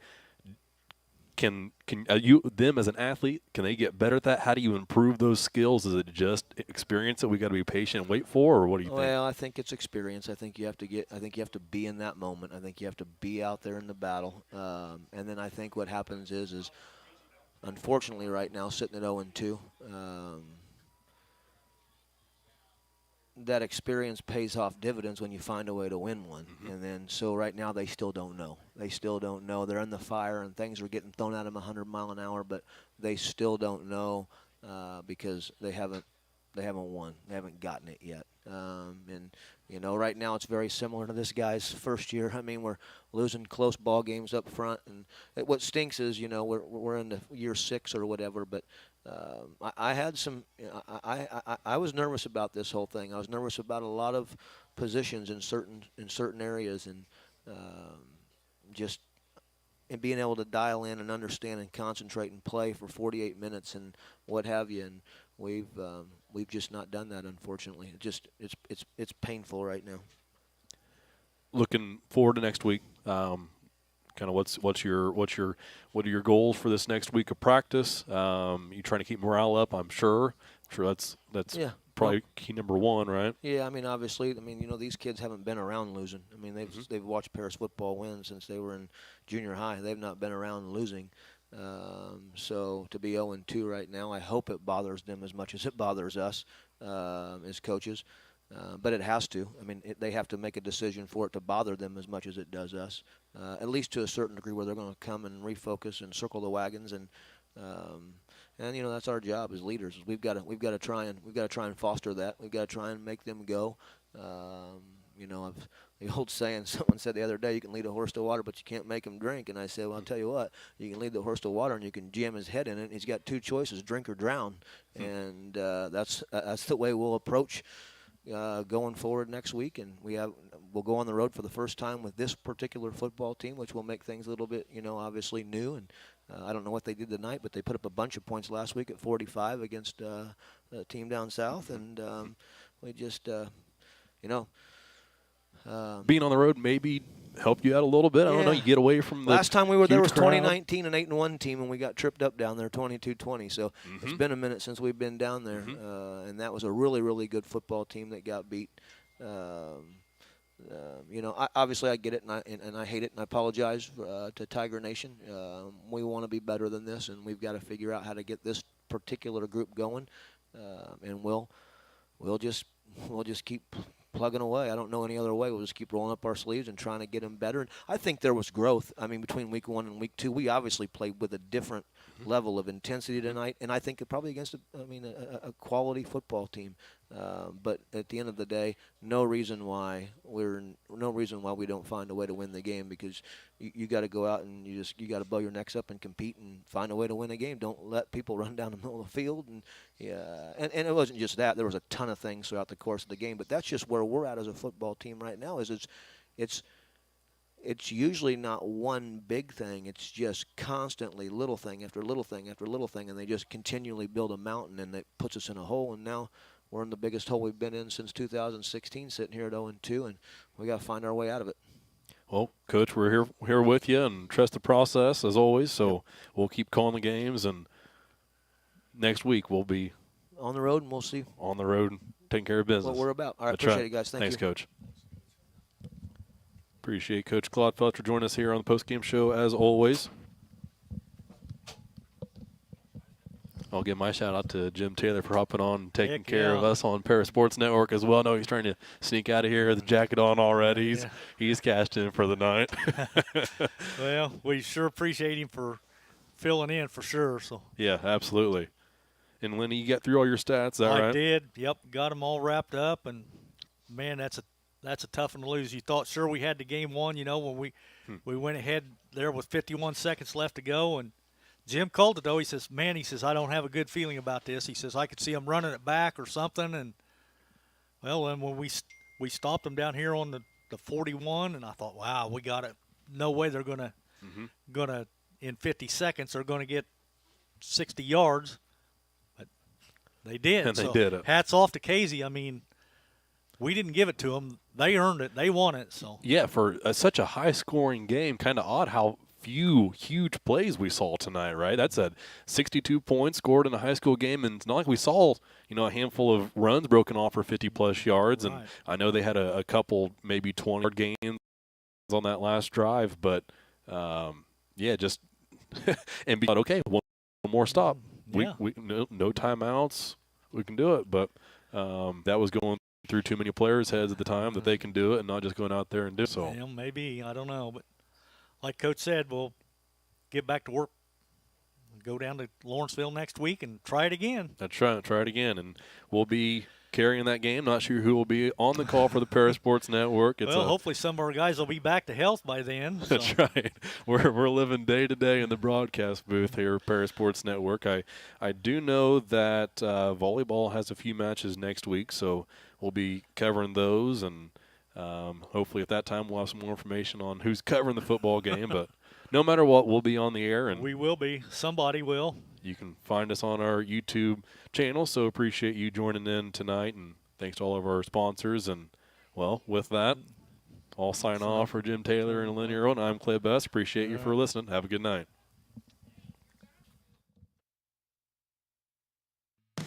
You've been listening to Paris Tiger Sports on the Paris Sports Network, brought to you by Step Farms and Excavation, Seed Solutions, Chip and Bethany Keys, Terry Elliston State Farm Insurance, Illini IFS, Country Financial, the Edgar County Community Foundation, Stewart and Carroll Funeral Home, and our affiliate sponsors Moody Farms, Tom and Marnita Stuck, Jim and Kay Taylor, Darren and Erica Kohlmeyer, Paul and Kathy Porter, and the Mary Lou Pine family.